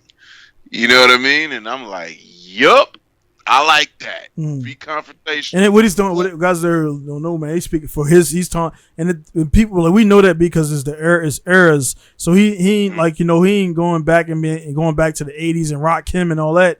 That's a different. They've already done that. They've already established everything, and it's a time stamp. He said the new generation, nigga, I'm the leader of it. Right. He ain't, like you say, he ain't going back to T.I. album and shit and saying the King of the South. That's a whole... He said, nigga, right. So the thing is, man, he got the lyrics to back it up and everything, man. So it's there, man. So another thing about it. Yeah, man. Another thing I wanted just like you said to wrap up on, man, is I'm not sure if you follow, man, but you got your one of the Hall of Fame boxer, Evander Holyfield, about to fight guy that was about to say Tito Treze's fighting Silva, but he's fighting Vitor Belfort, man. And it's like, because if you've been following that a little bit, because Vitor was supposed to fight De La Hoya. Donald Trump. It's going to be a goddamn fuck show, but of course I'm going to stream it. I can't wait. That shit, bro. It's crazy how this shit, man, like, and the people were getting mad. I'm like, bro, it's because the actual shit, nobody don't know these guys. They don't put promos out. And it's like, you know what I mean? When I see boxing, if y'all don't know the person, it's like, all right, it's just 2 guys boxing. Guaranteed both of them are probably world-class boxers, but who are they? And who do you know? Yeah, and that's you know what I mean? That's life, man. So it's like, bro, they're going to watch Jake Paul and Woodley because we don't know what's going to happen. Like, I seen Woodley crack him. It's like, fuck, he's about to do it, and then he just... But Woodley wouldn't fucking light a fire. Man, he made so many people mad, man. He made so many people mad. And the thing is, I was betting me and Shamar. I only bet because we talked about it earlier. He was like, yo, who you think gonna win? I said, I don't know. I think Jake Paul got it, but I will not root for Jake. Right. Like, I just won't do it. He said, I think Jake gonna get him. I said, I think Jake gonna get him too. But I ain't rooting for Jake. He said, all right, well, I bet you 10 on Jake. I said, all right, I bet 10 on Woodley. And even I knew Woodley was losing, and I upped it. Nigga, 5 more. He knocked him out, just cuz. But it was so damn funny. I fucking cash out Shamara's money, but I knew he was gonna lose. But I refused to root for Jake. Yeah. But what he's doing, though... What he's saying is spot the fuck on. You don't know these niggas. Yeah. You won't fight them. You don't pay attention to them. They won't get no money. Right. They fight my undercard getting all of the dough. You see all these guys moving over, man. Like, it's like, and there's people's going to say, selling like, no, they ain't selling out. These motherfuckers have gone through multiple training camps, multiple getting punched in the head and everything, and then they not getting nothing from it. Like, dude, he lost the fight, but he still got paid more. He got paid. He better not fucking tattoo that shit on. No, that's already expired. So that was the thing is, Jake is smarter than a lot of people realize. He Yeah, knew he knew like if he loses, all right, he's gonna get the run back. He's gonna get the make, but if he wins or whatever, he's gonna play like he did. He played the shit around. I guess he didn't send an artist, and the deal expired, so there's no more fight because he felt their power. And like the thing about it, man, if he just would have kept letting go, Got a fam, yeah, he would have been done. Yeah. But then again, like you look at the way you know the thing about it is like if people like when you get in a situation, you could train for whatever he trained for whatever, but he was never a combo puncher in a UFC. He would punch and then set up the takedown. He would do different things, right? So like when you get into a situation, you're gonna revert back to his stance changed back to MMA stance, and you can't. I don't care if 6 months it's not enough. 6 months is not enough training. It's not enough training to get that in your mind. Clarissa Shields, like she did her thing and everything, but as the competition goes up, But she forced herself to wrestle the whole time. Right. And she did. And then when they said you losing, she said, "Oh, what? Yeah, beat this bitch." Yeah, that shit was dope. You can see, her. and not to compare Shields and Whitley because even though they're both world class, she's a little bit more because a boxer, a striker. She got that. It's something about is internal, and I'm not. Whitley ain't scared, but it's like he just kind of froze, man. He froze. I'm like, fuck, bro. He didn't turn it on. But like Clarissa, she was losing. She was losing.